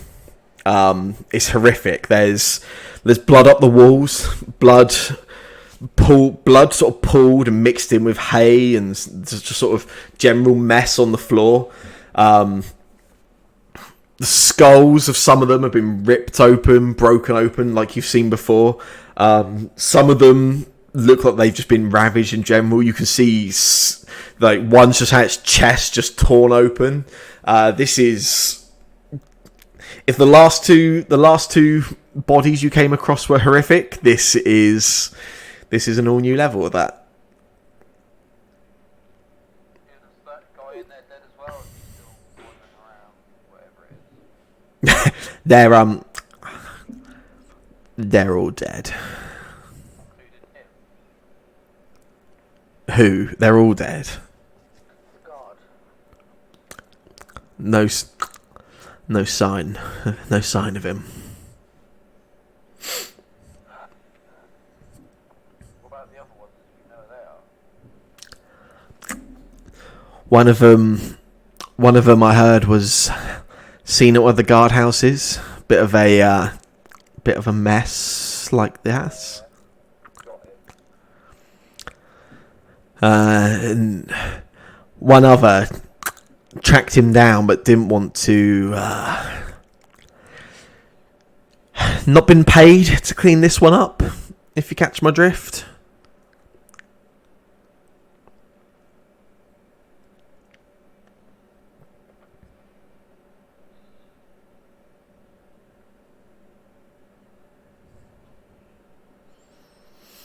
As there's pause in the conversation, you'll see again the tongue just darts out for a moment and grabs another fly. What do you know about these creatures? These. Well, thought I was tracking humans, but not human anymore. Definitely not human anymore. I've killed humans. I've killed elves. I've killed beasts, but these, I've never seen anything like this. When we were all down in those cells, the brains, the ones that will walk around on their own, this is something to do with them. Wait, you were in the cell? I saw you outside of the cell. I assumed your group was a bit closer than maybe you are. Were you in? Wait, but we didn't. There was guards in the cell. There was a weird oozy thing in the cell. You were outside the door. Oh, I have just learned how to become invisible. Maybe you're invisible. Something like that, yeah. Wait, can you change your shape to look like anyone? As you say that, there's this cracking. You can hear the jawbone break and change shape a little, and just the face alone just morphs and just takes on this recognisable shape of Xavier. Oh, hello, gorgeous. Could say that, yeah. Can I do the same thing? Yeah.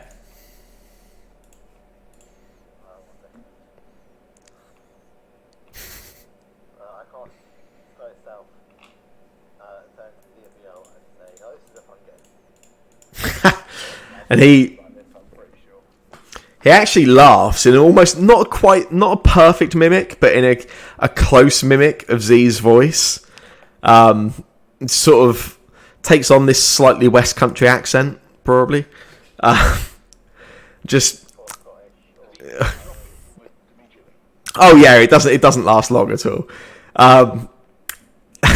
Impressive. How many times can you do that though?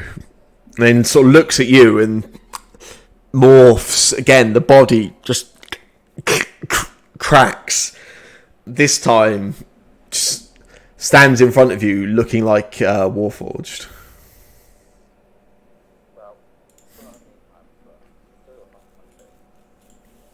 Can I just go to Pepper and see if the slug smells the same as Warforged? Yeah, you take a smell of it, and it's pretty convincing. Yeah, it's kind of, it has the same sort of smell as Warforged, which is mostly neutral. So do you do the smell of whenever you last one as well? No, what? Sorry. Can you make the smell the same thing as you turn into as well then? Depends what it is. How? Turn into the guard that killed these people last time you saw him. Bring off the same sort of scent. Afraid not, my friend. Okay. Can I get Pep to go and sniff inside and see if she can pick up any similar scent to the guard? Yeah, as is the theme of the evening, a pepper perception check. So were you one of the guards? Smart as well. Only actually after 4 guards then, not 5. I assumed you were some kind of group or team. Oh, yeah, we are. So maybe clicking out. That feels like important information. Am I the only one that didn't know this? I don't know. My group, we tell each other everything. When we complete a job, we tell each other. There are no secrets in the Shadow Front. Shadow Front. Oh, you have a name.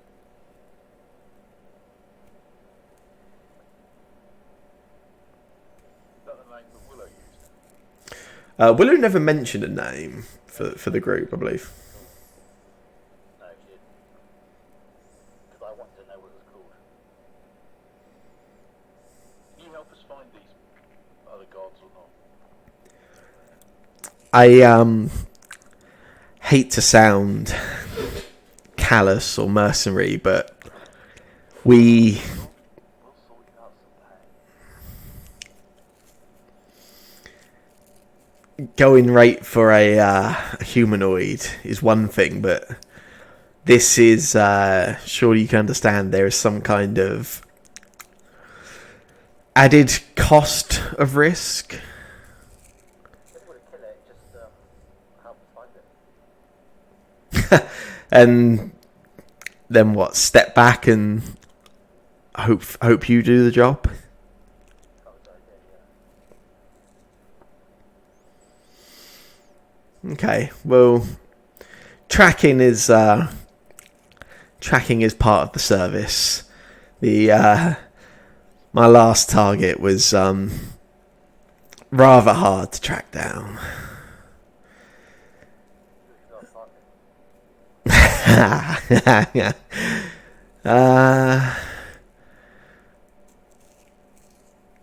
Ever, and you see, he sort of stops and almost sort of questions for a moment whether he or it is going to share this information.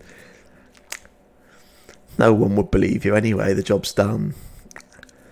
Ever heard of the High Lord of Shate? I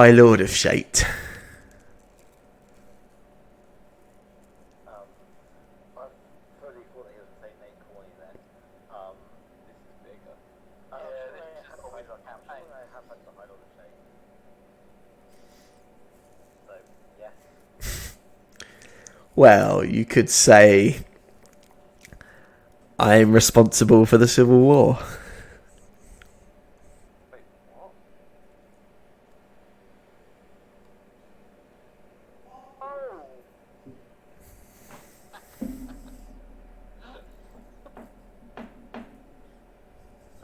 I feel like that's a whole separate thing that we probably do not currently have time to go into. But that feels like a big deal. And he quite sort of slightly over elaborately just does a slight bow.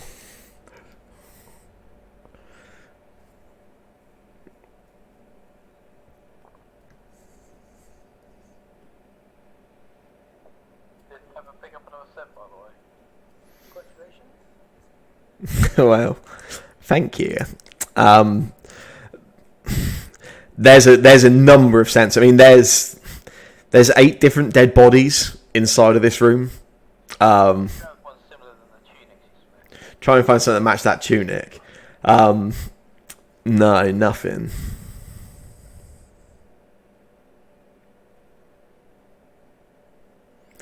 So Each one you can lead us to. Someone at Grash will pay you. you speak on behalf of the mayor, do you? You think she'll be happy to pay a slard assassin?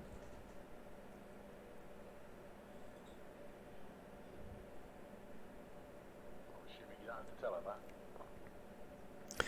And he, again, the body cracks and he takes on the form of a dragonborn this time.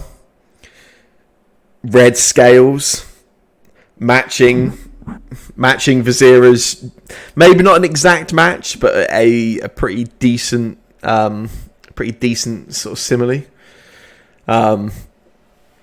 Just point proven.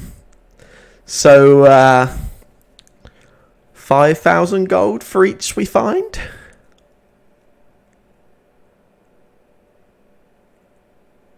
Find them all before midnight.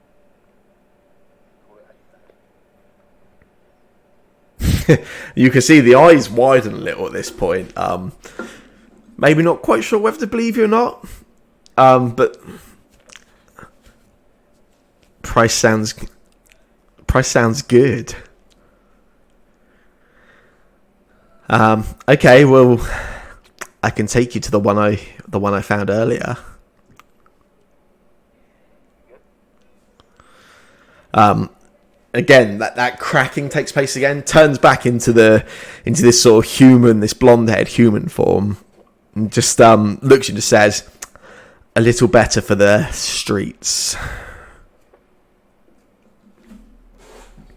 Then just turns to you and just says,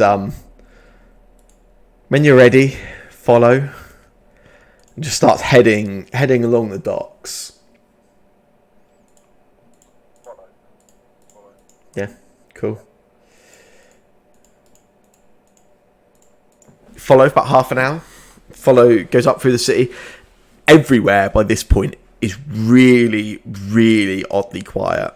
The streets aren't empty. There is some guard presence. There's even citizens still walking around. It doesn't look like, doesn't look like the guards are forcing the streets to be cleared or anything, but clearly people are uneasy. It seems like most people now have retreated to wherever they have decided to spend the evening whilst these rumours, whatever's going on, sort of build. He leads you back through some of the city. As you're sort of travelling, gives you a little bit of information, tells you that he went out of his way this morning to look for these guards, a little bit unsure of, kind of curious to see what had happened to them, essentially, if anything had taken place following them being released. And he spotted one and followed them. Says that saw them just sat on the in a small sort of park area nearby one of the rivers in the city. Leads you back in that direction.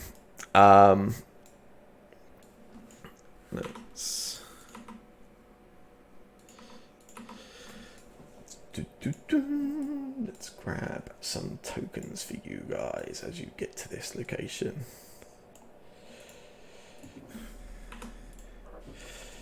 Where are the party? There.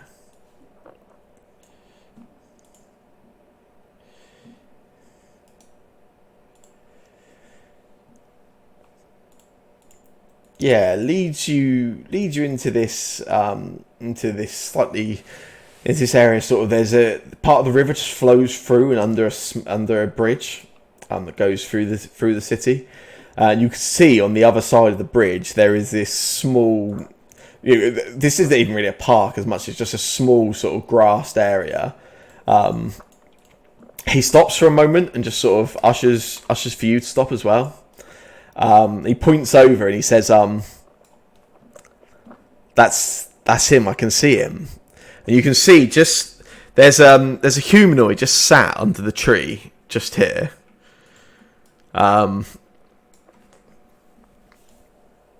Seems to be keeping themselves. He just sat there. From the distance you currently can't really see them very clearly. Just sort of sat back against the tree stump.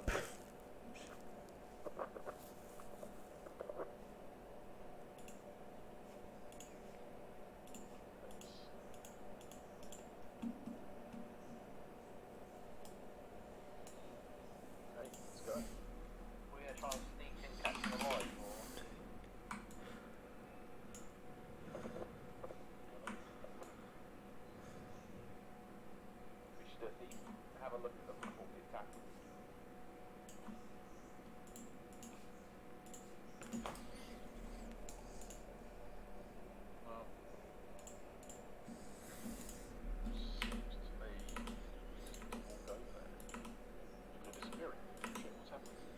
That's just as the street gets quieter. Before we go over there, I'm going to tell Pep to hide somewhere.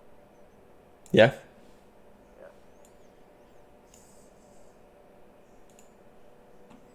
Start forward. Yeah. Again, there's a few people sort of around the street still, but it's pretty. It's sort of just on the verge of being eerily quiet. Is he reacting in any way? Doesn't seem to be aware of you. Looks like they're sort of sat up against this and sort of looking over in this direction. Looking over towards the east of the map. Can I hide behind this thing? Statue, yeah. Here. With my eyesight, I'm just going to keep an eye and make sure there's no one else attacks from any direction. Yeah, of course, yeah, no worries. Is Cormac here as well, by the way, because his character's not really moved. Are you here, Mr. Cormac?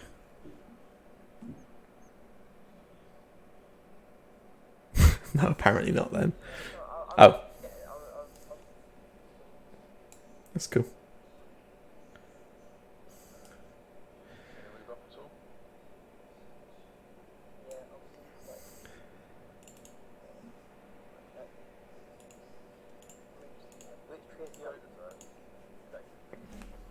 Just sat here.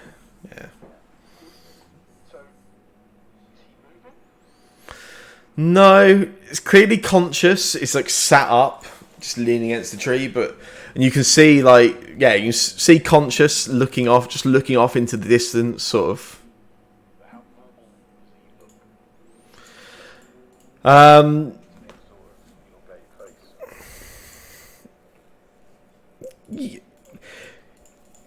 Yeah.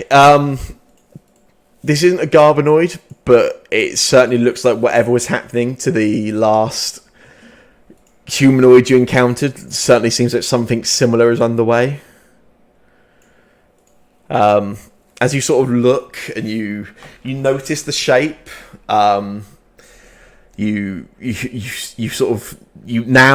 can see a little bit closer. You can start to see the tint, the ears and the cheeks have that sort of purple coloration to them. You each hear a voice inside your mind.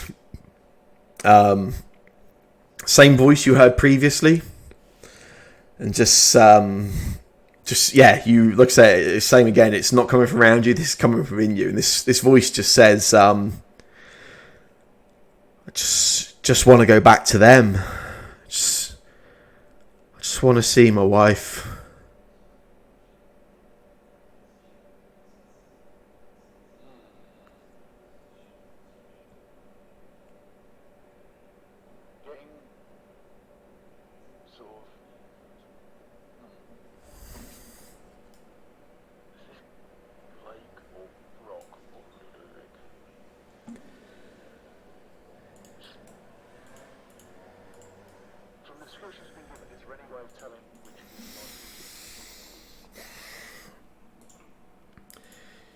Get you to make a perception check.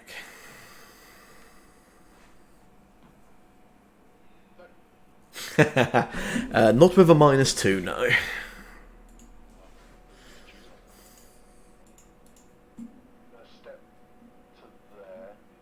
Mm-hmm. As soon as you ask that question, there's just immediately just swings round in your direction, sort of jumps up to its feet as it does, and just turns and begins to swing an arm round at you. And we will go into initiative.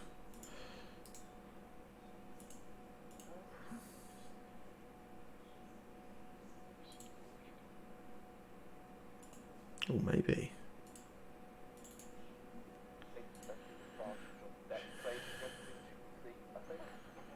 Is that -3? Does that mean he goes to the second set of order? Yeah.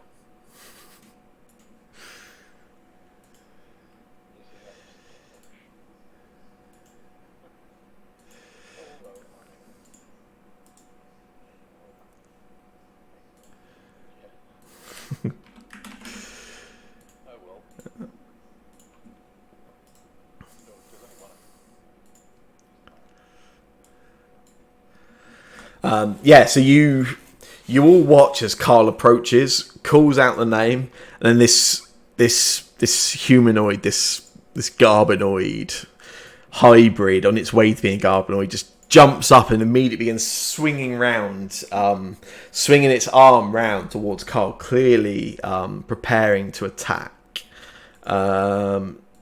Z. You react the quickest. Are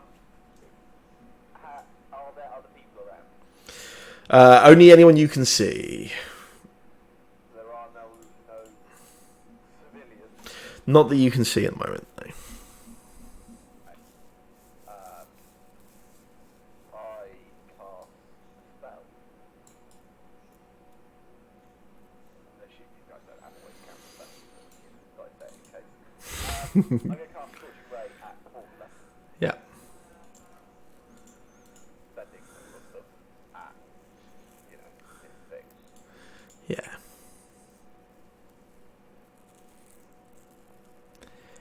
Nice.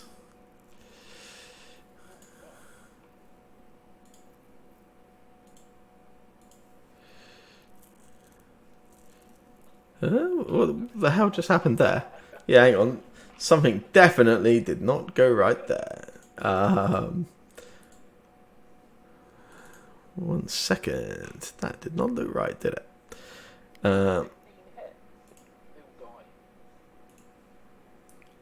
Hang on.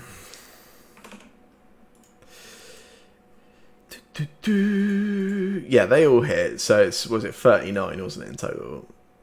Yeah. There you go. 39 go through. No idea what was going on with that weird. Fine. Then I'll move here and I will just yell, sit the fuck back down, or there's more where that came from. Nice. That's reasonable. There is movement behind you, Z.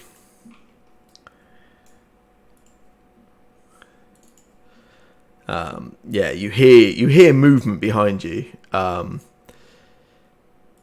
something makes its way out from one of the alleyways behind these buildings up in this direction.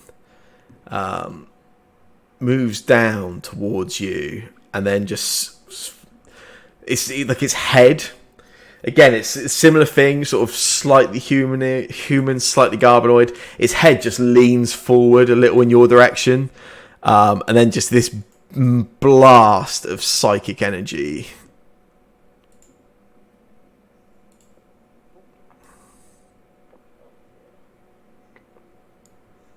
Yeah, good fucking try, mate. I would like to claim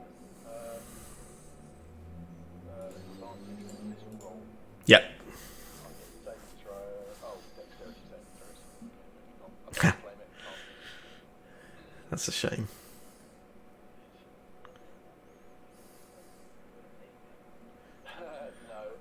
Dexterity stuff because Even with the -3, everyone saves.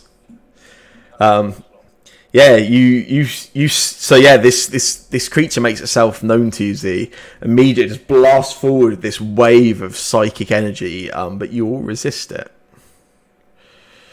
That ends its turn. The one here that turned around towards you, Carl, just swings at you as it.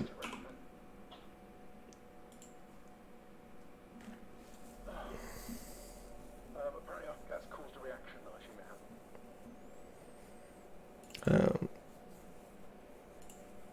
Although that normally means Yeah, has hit you. I seem to remember this is how I died. This is how it ended that time. Hits you for 20 psychic damage. You become grappled. Right.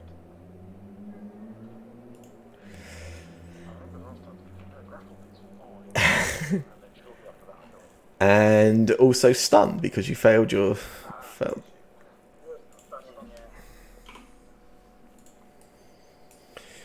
Yeah, swings round as it did at the start of that movement.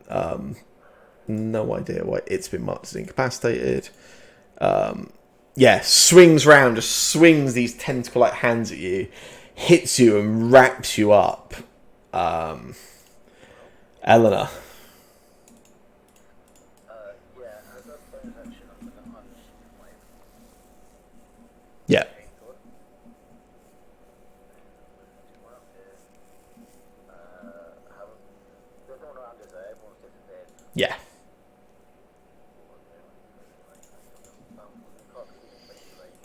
Nice. Yeah. Come on. For a whopping. Yeah, boy. Now, so now replaying base is actually for a while, right? Like, it's just that It's just for that attack, yeah.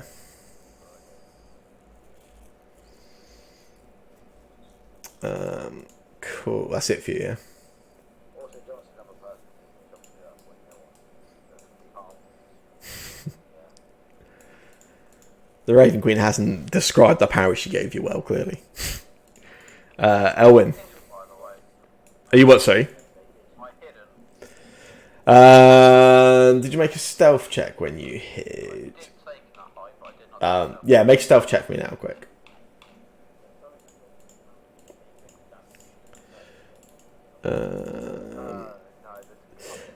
You are not hidden.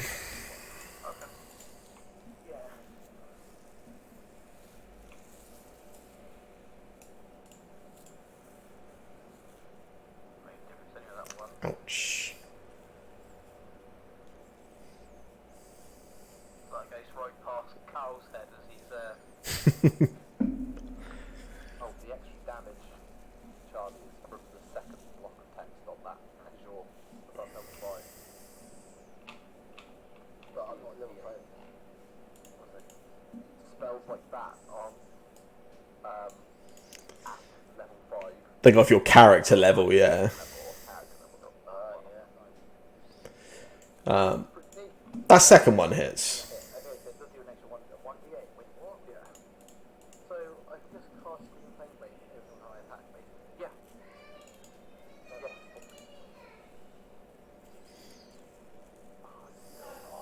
Can I take a bonus action? Not have to plan. Take a main action. Flame Blade, but the main action will attack. Is your cape sword a light weapon? I don't think so. That you can only do No. hand attacks as a bonus action if both your weapons are light weapons. Unless obviously Sam says something otherwise. In which case it's time to make the others cook Galvoy come back to life because That's fine. We'll know from now on. yeah, we had him anyway. Yeah. Sam, I may ask to just basically turn it into a dagger rather than she is like to a dagger and Yeah, that's cool. That's cool. We'll have a look at it, yeah. dagger. Yeah. Make it light. Anything else for you, Elwyn? In my head it's very light. Anything else for you, Elwyn? Yeah, I was just waiting for people. That's cool, that's cool. I'm gonna move back here Mm-hmm. and use my bonus action on my natural mantle. Yep. Yeah, yeah. Does that count for this bit if I move behind it? I'm guessing there's a bit slow. Yeah, yeah. You can make a stealth check, yeah.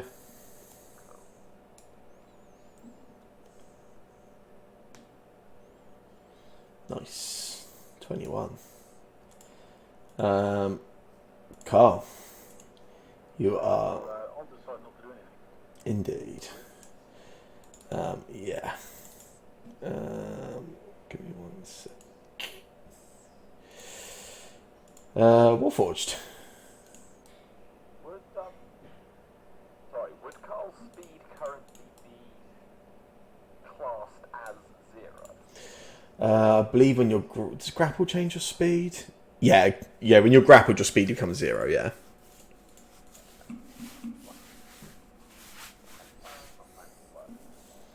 Just fireball.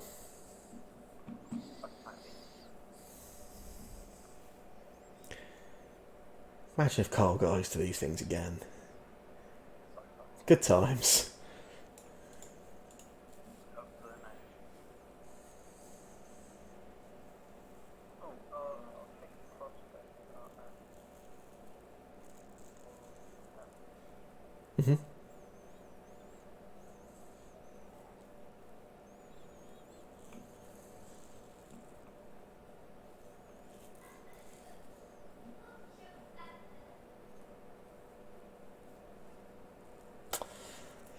It's a miss, I'm afraid.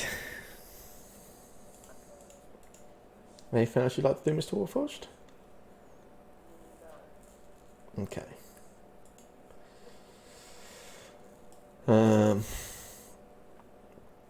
You hear splashing of water, Warforged. As another one of these creatures climbs out of the water and pulls itself up onto the street's edge, and then just beelines towards you immediately. Warforged runs towards you and just swings one of these tentacles in your direction, which hits. If you can make an intelligence save for me.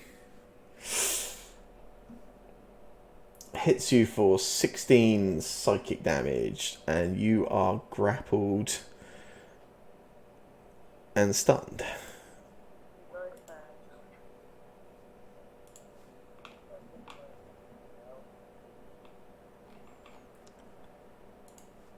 Z, yeah, you. Can I have a reaction again? Yeah. Because fuck that grapple. I whisper the command word. Nice. Yeah. And teleport it back to where it started its turn. Sure. If you target it, and I think there's a. They work, I think so. Yeah. I think so. last time I clicked with it, got angry at me. So let's pass. It succeeds. Oh shit, I forgot to make a save throw. Yeah, it does succeed. That's fine. A crit, in fact. It really does not want to let go. Half tempted,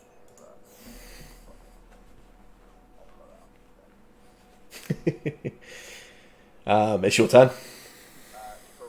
In that case, I don't like the look of this gargoyle's looking pretty hurt for the one that's next to. Yeah. Absolutely. So I probably crush element and care of that.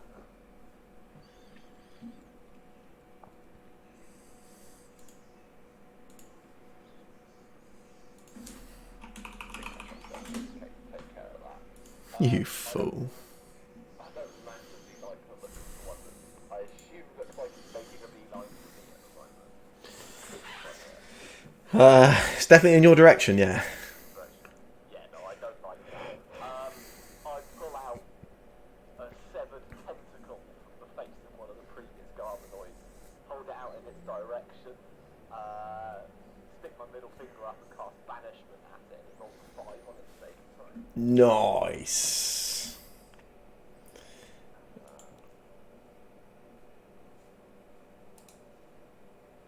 Oh, I'm on private rolls, I don't know why. You are. Like that. Yeah, I use one of the portent rolls, it rolls 5. Yeah. Which I'm hoping means it doesn't beat my 16. It doesn't. Do I hear a faint popping in Banishing? Do you hear a faint popping noise? Is it native to a different plane? It is.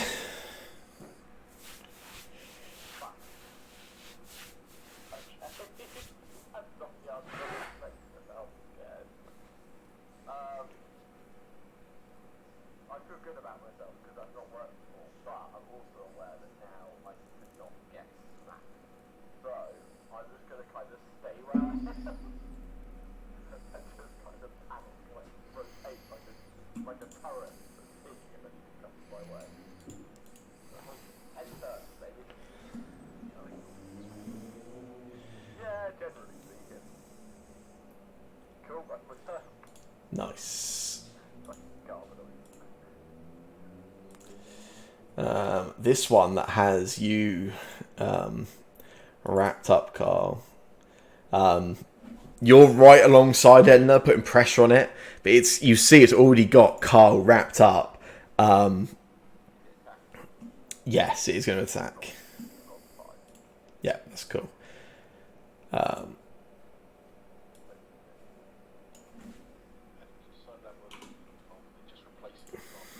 Yes. Yeah.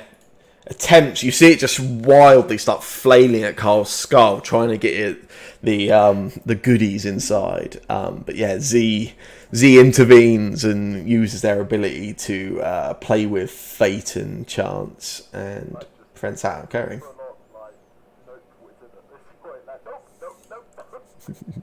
And that's your turn.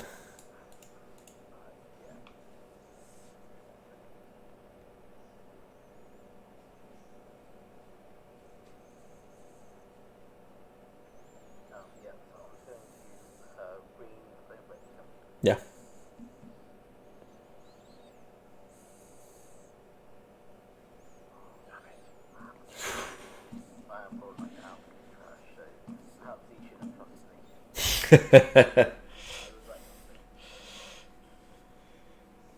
Okay.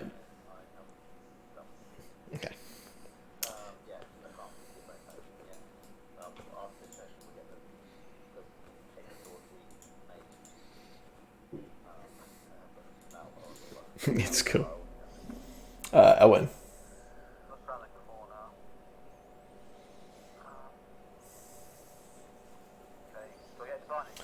You are not hidden. You are not hidden.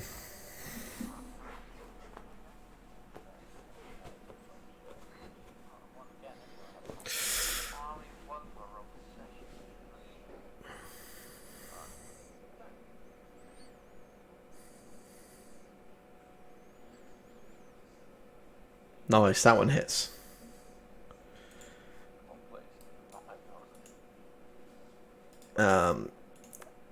Yeah, you see it drop down, releases Carl. Carl, you're no longer stunned as it releases you. You come back to your senses, aware of your surroundings. This time alive. Anything else for you, Owen? I'm going to do the same, but I'm not going to roll because I know I failed. That's fine. He doesn't know he failed technically. Yeah. He's going to attempt to do it, but it's not. Indeed. Carl. So checking off the thing, looking around, there is just the one there. It's just range. I will run off. As I run past, I run up at a range. I Yep. rage first, and then I'll forget. Go fireball. Yeah, me too. So that's a rage. Ooh, it went. An intangible spirit looks like a flump or a pixie. It's gonna look like a pixie, but it looks a little drow-like. Mm-hmm. Kind of looks like a little, a little imitation of Z that the full edge got. And I said save you. Why you do this to me?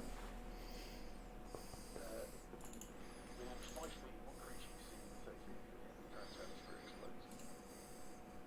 Oh, that's gonna hurt. Plus proficiency 11. Turn and the bonus action. Well, that's the only thing. So I'm gonna. Oh, does that count as within 30 feet? It doesn't. That's 35 feet. Oh, well, that's annoying. Thing. So I don't know. I guess it's going to appear somewhere over. I guess can it appear just the other side of the dead thing? 5 feet away. So it appears about here, and then will explode. Right. And then I'm going to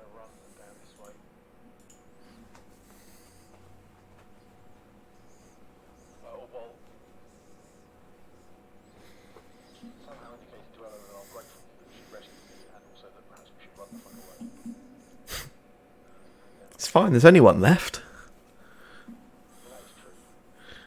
For now. That's a miss. And then the second swing is also a miss. Nice. Oh yeah, no, that. Terrible. Right, so I've already bonus action, so that's me done. Warforged, you are... Sure. You are grappled and stunned, Warforged, I'm afraid. This brings it round to this creature here. You see, you approach it, Carl, just in time to see it just begin to viciously rip at Warforged.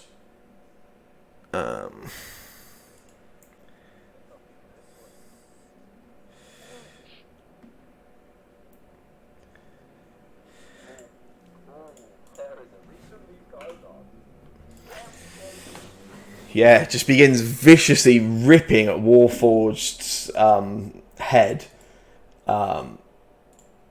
Hits for 57 piercing damage and just pulls Warforged, the top of Warforged's skull open.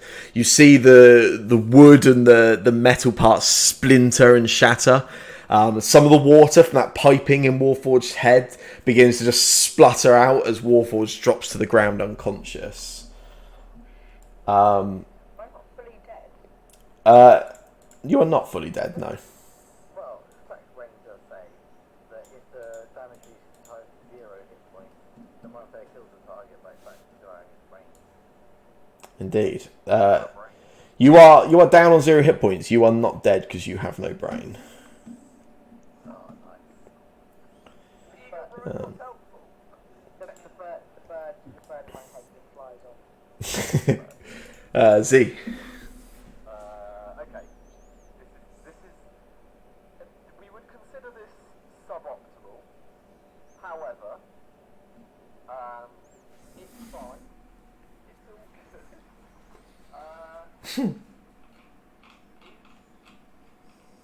That's the point. Technical question. Hello. If I use current touch, Yes. take damage, Yes. do I then need to make a concentration check against that damage? Yes. Then I can't do that. You can. Nah, I can't. I'm Scorching Ray. Garbanoid. So that's still with. Don't have any thoughts left. Full four on it. See if it goes crazy with the macro here as well. Not great rolls, but 27 there. Crap damage rolls though. And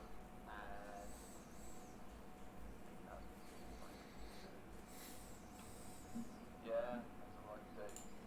Okay. Ella.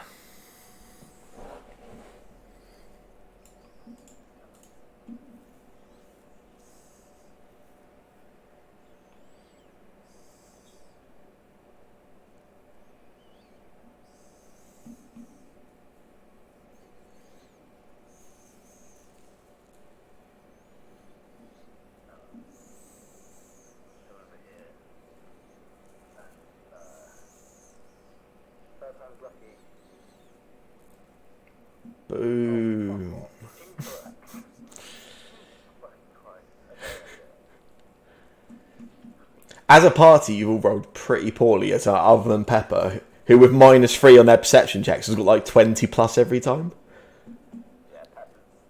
Yeah, he's a bit healing on luck. So any chance you could change that fancy sword for much better? Elwyn. That's Warforged. Went mad on 0 hit points. That's broken up this stuff.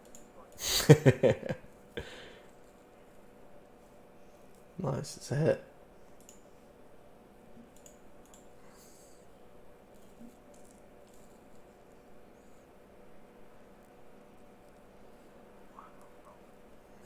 Okay. Even though it didn't work last time, he's still going to spirit on top of Warforged. Yeah. Yeah, it was not enough to save Carl last time, was it? No, I think I did it.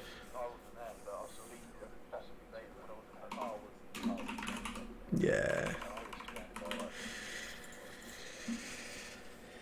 scared Carl's turn. okay, so first, another bonus action. Action search, bonus action. So just the bonus action. Is it? Okay. Secondly, the bonus action. Pushes glasses up nose as he says it. In which case, I am the high intelligence character. Leave me alone. At the end of the current turn, the spirit explodes. So at the end of the previous turn, that spirit over there Yeah. exploded. And until you're again, you can use this effect again, summoning another spirit on each of your turns as a bonus action. So I'm going to summon another spirit. Where do you want it? Directly, yeah, just there. Perfect. And then I'm going to swing the great sword. Oh my god. And then I'm going to swing it again. Well, at least, roll it off.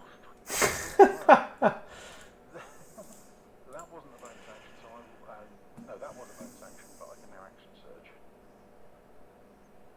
So I will action surge. Which gives me 2 more attacks or 1 more attack? 2 more, yeah, for you.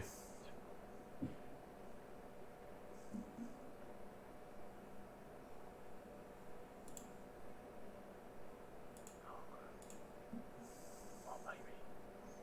He knows he's got it. Got it. Yeah, I only managed to hit. All that's done is hit it, though. Something damage plus 2. That's not bad, that. It's not bad. Does he not get my Bavarian level added to that as well? That's not plus to it. Well, my Bavarian level's 3. It's plus 2 for strength, plus 2 for rage. Oh, right, plus 2 rage, right. And then I get a second attack. I'm really sounds like a bit of a dickhead now. And then that's me. What's new?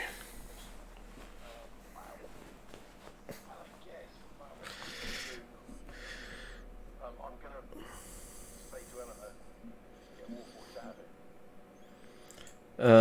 Elwyn, do you want to roll d6?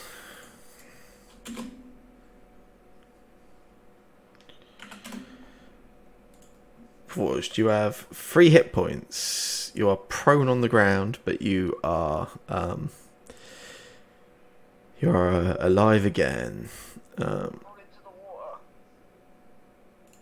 I didn't hear no damn bell. What would you like to do, Warforged? Can I just like rise up, like just sort of be confused, and then is he still grappled? You're not. It drops you when it realizes you had no brain inside for it.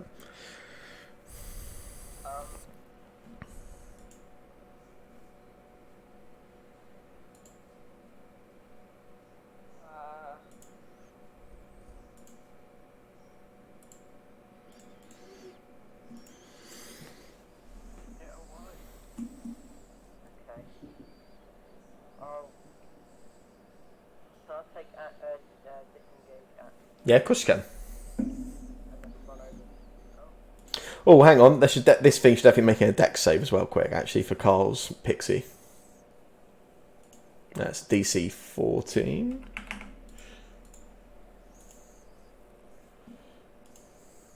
Yeah, it passes. Yeah, I'm gonna move over here.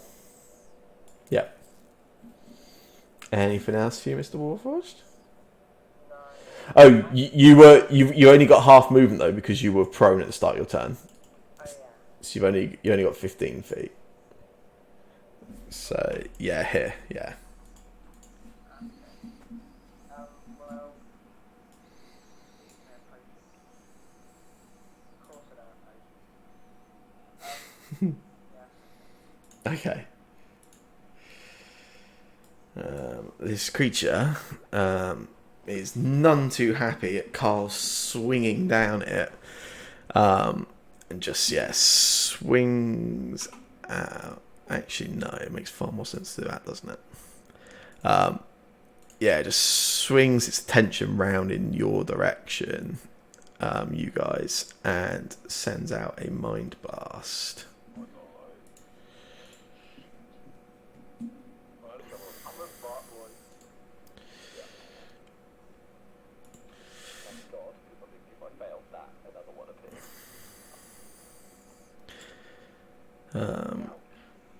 Yeah, Carl, you take 20 psychic damage and you are stunned for 1 minute.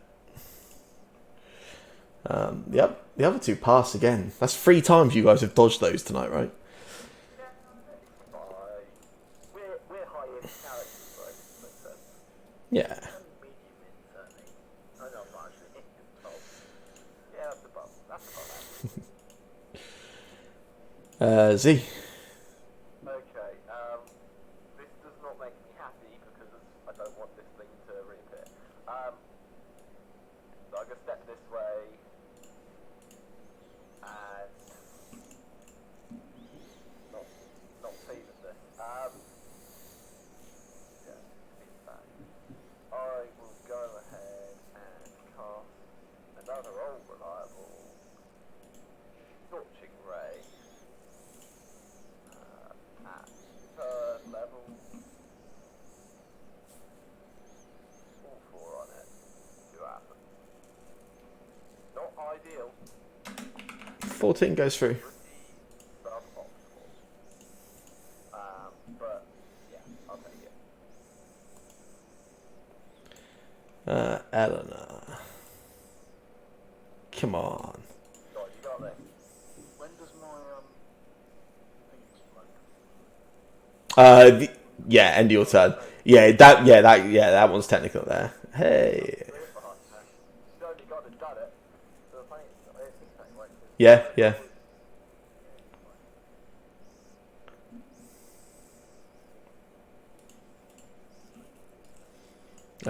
Do you want to put the secondary part on Carl? Assumedly not.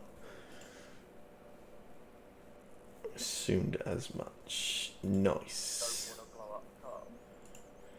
Yeah, this creature drops to the ground again, just silence. There's no scream, there's no grunting, there's no whimpering, just drops silently to the ground.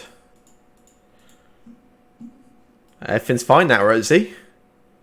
There's nothing left. I mean, sure. Anything else for you, Eleanor? Nice.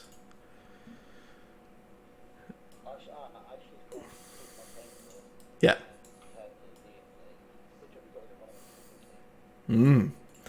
Anything for you, Owen? No, I move a step and ready an attack. Yeah, of course, yeah. Next sort of seeing the Garvanoid Yeah. or sort of attack on target. As soon as you see a Garbanoid or anything attack, yeah, it's fine. Because Garvin might attack me as well. Carl? Doesn't he? I believe I'm stunned. He is stunned, yeah, that is true. Warforged. Look lovingly at that healing spirit space just next to me. Oh shit, I was meant to move that top of Warforged. On top of Warforged, that's cool. Yeah, roll d6 for me quick. Sorry, That's cool. I was meant to go on top of Warforged. Yeah, that's fine. Not Carl. You can wait for Carl. Garvin gets to remake his state, right? I mean, I think you do for the mind ray, actually, yeah. Yeah, you do, yeah. So make an intelligence save for me quick. Oh no,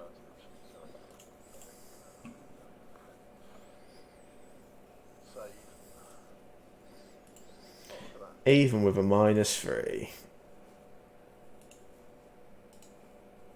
Was that the end of my turn? End of turn, yeah. Right, you, Mr. Warforged. My rage would have dropped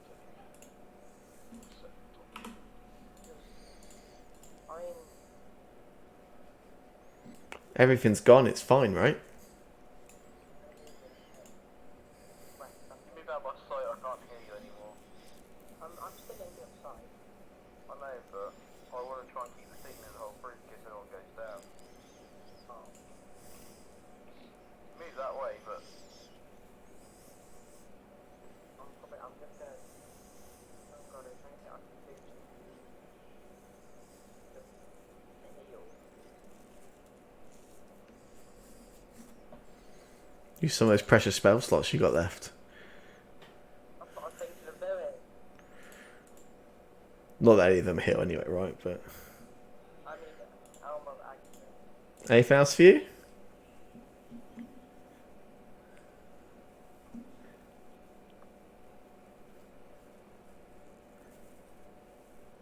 You done Warforged or? Yeah. Yeah. Z, it's your turn. Alright. What would you like to do? So, the way you are speaking makes me worried that I misheard you. I thought you said that they weren't from the same business. As in, I heard a popping noise. Yes, you did, yeah.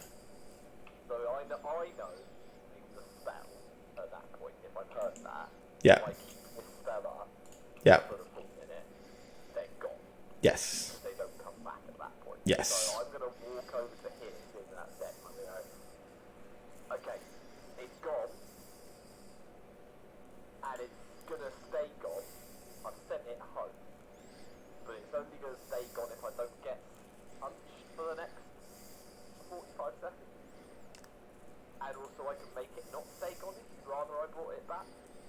That's kind of... or you might want to be sent back to the family.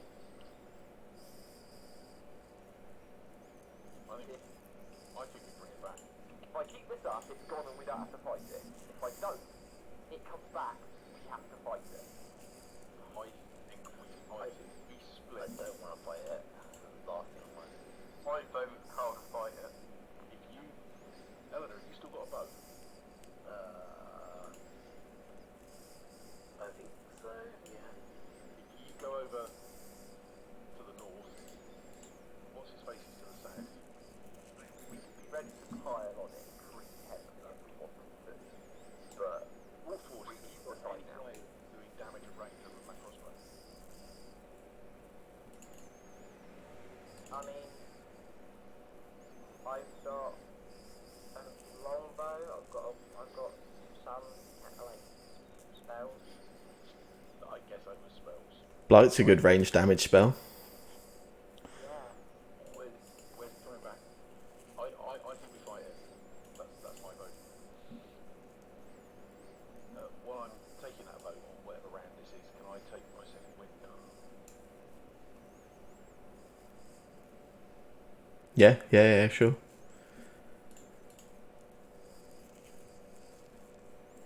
So what's the decision as a party? My vote is for not fighting it. I think mine was to fight it, so I think that's what's going to happen. Owen thinks it's best for the body to go back to the family than not to, you know. Z? Okay, in that case, it was here somewhere. I can't remember off the top of my I can't remember, Jake can't remember exactly where it was when I banished it. It was here somewhere. On my turn, I want to move to about... You guys need to gather yourselves up around here, and I want to be ready to swing. Eleanor, it's up to you whether you want to be near it to backstab it or shoot it from a distance, but I go shooting from a distance. I move my spirit on top of Carl and just get the rest of the heals out. Yeah, roll 2d6 for me.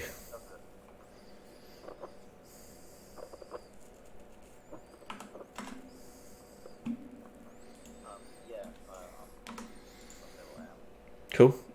And what? I assume everyone's holding an attack, yeah. Yeah. So Z's going to drop concentration. Everyone's holding attack. Yeah, I would drop concentration on my turn, so I shoot by not holding an attack at that point. My turn. That's cool. In that case, we'll pick up at the start of round 7 next session. I didn't even know. God damn it. I should have just kept it gone. I should have kept it gone, but... Damn it. Still have time to go and get dinner as well. Yeah, just about.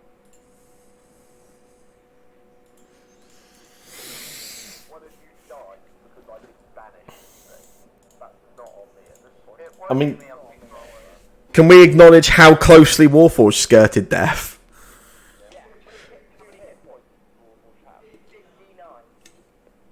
You have 59. Oh, okay. Well, yeah, and it rolled 57. Yeah, I was gonna say you went like 43. You only had to take an extra 10 on top of that. In that hit, you were like dog gone, right? Or have a brain. Or have a brain, and then you would have been absolutely gone. It pays to be an idiot.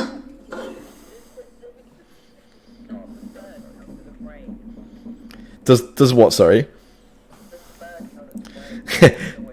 The bird has a brain, but it is not your brain. Yeah. Yeah. No worries. Take care.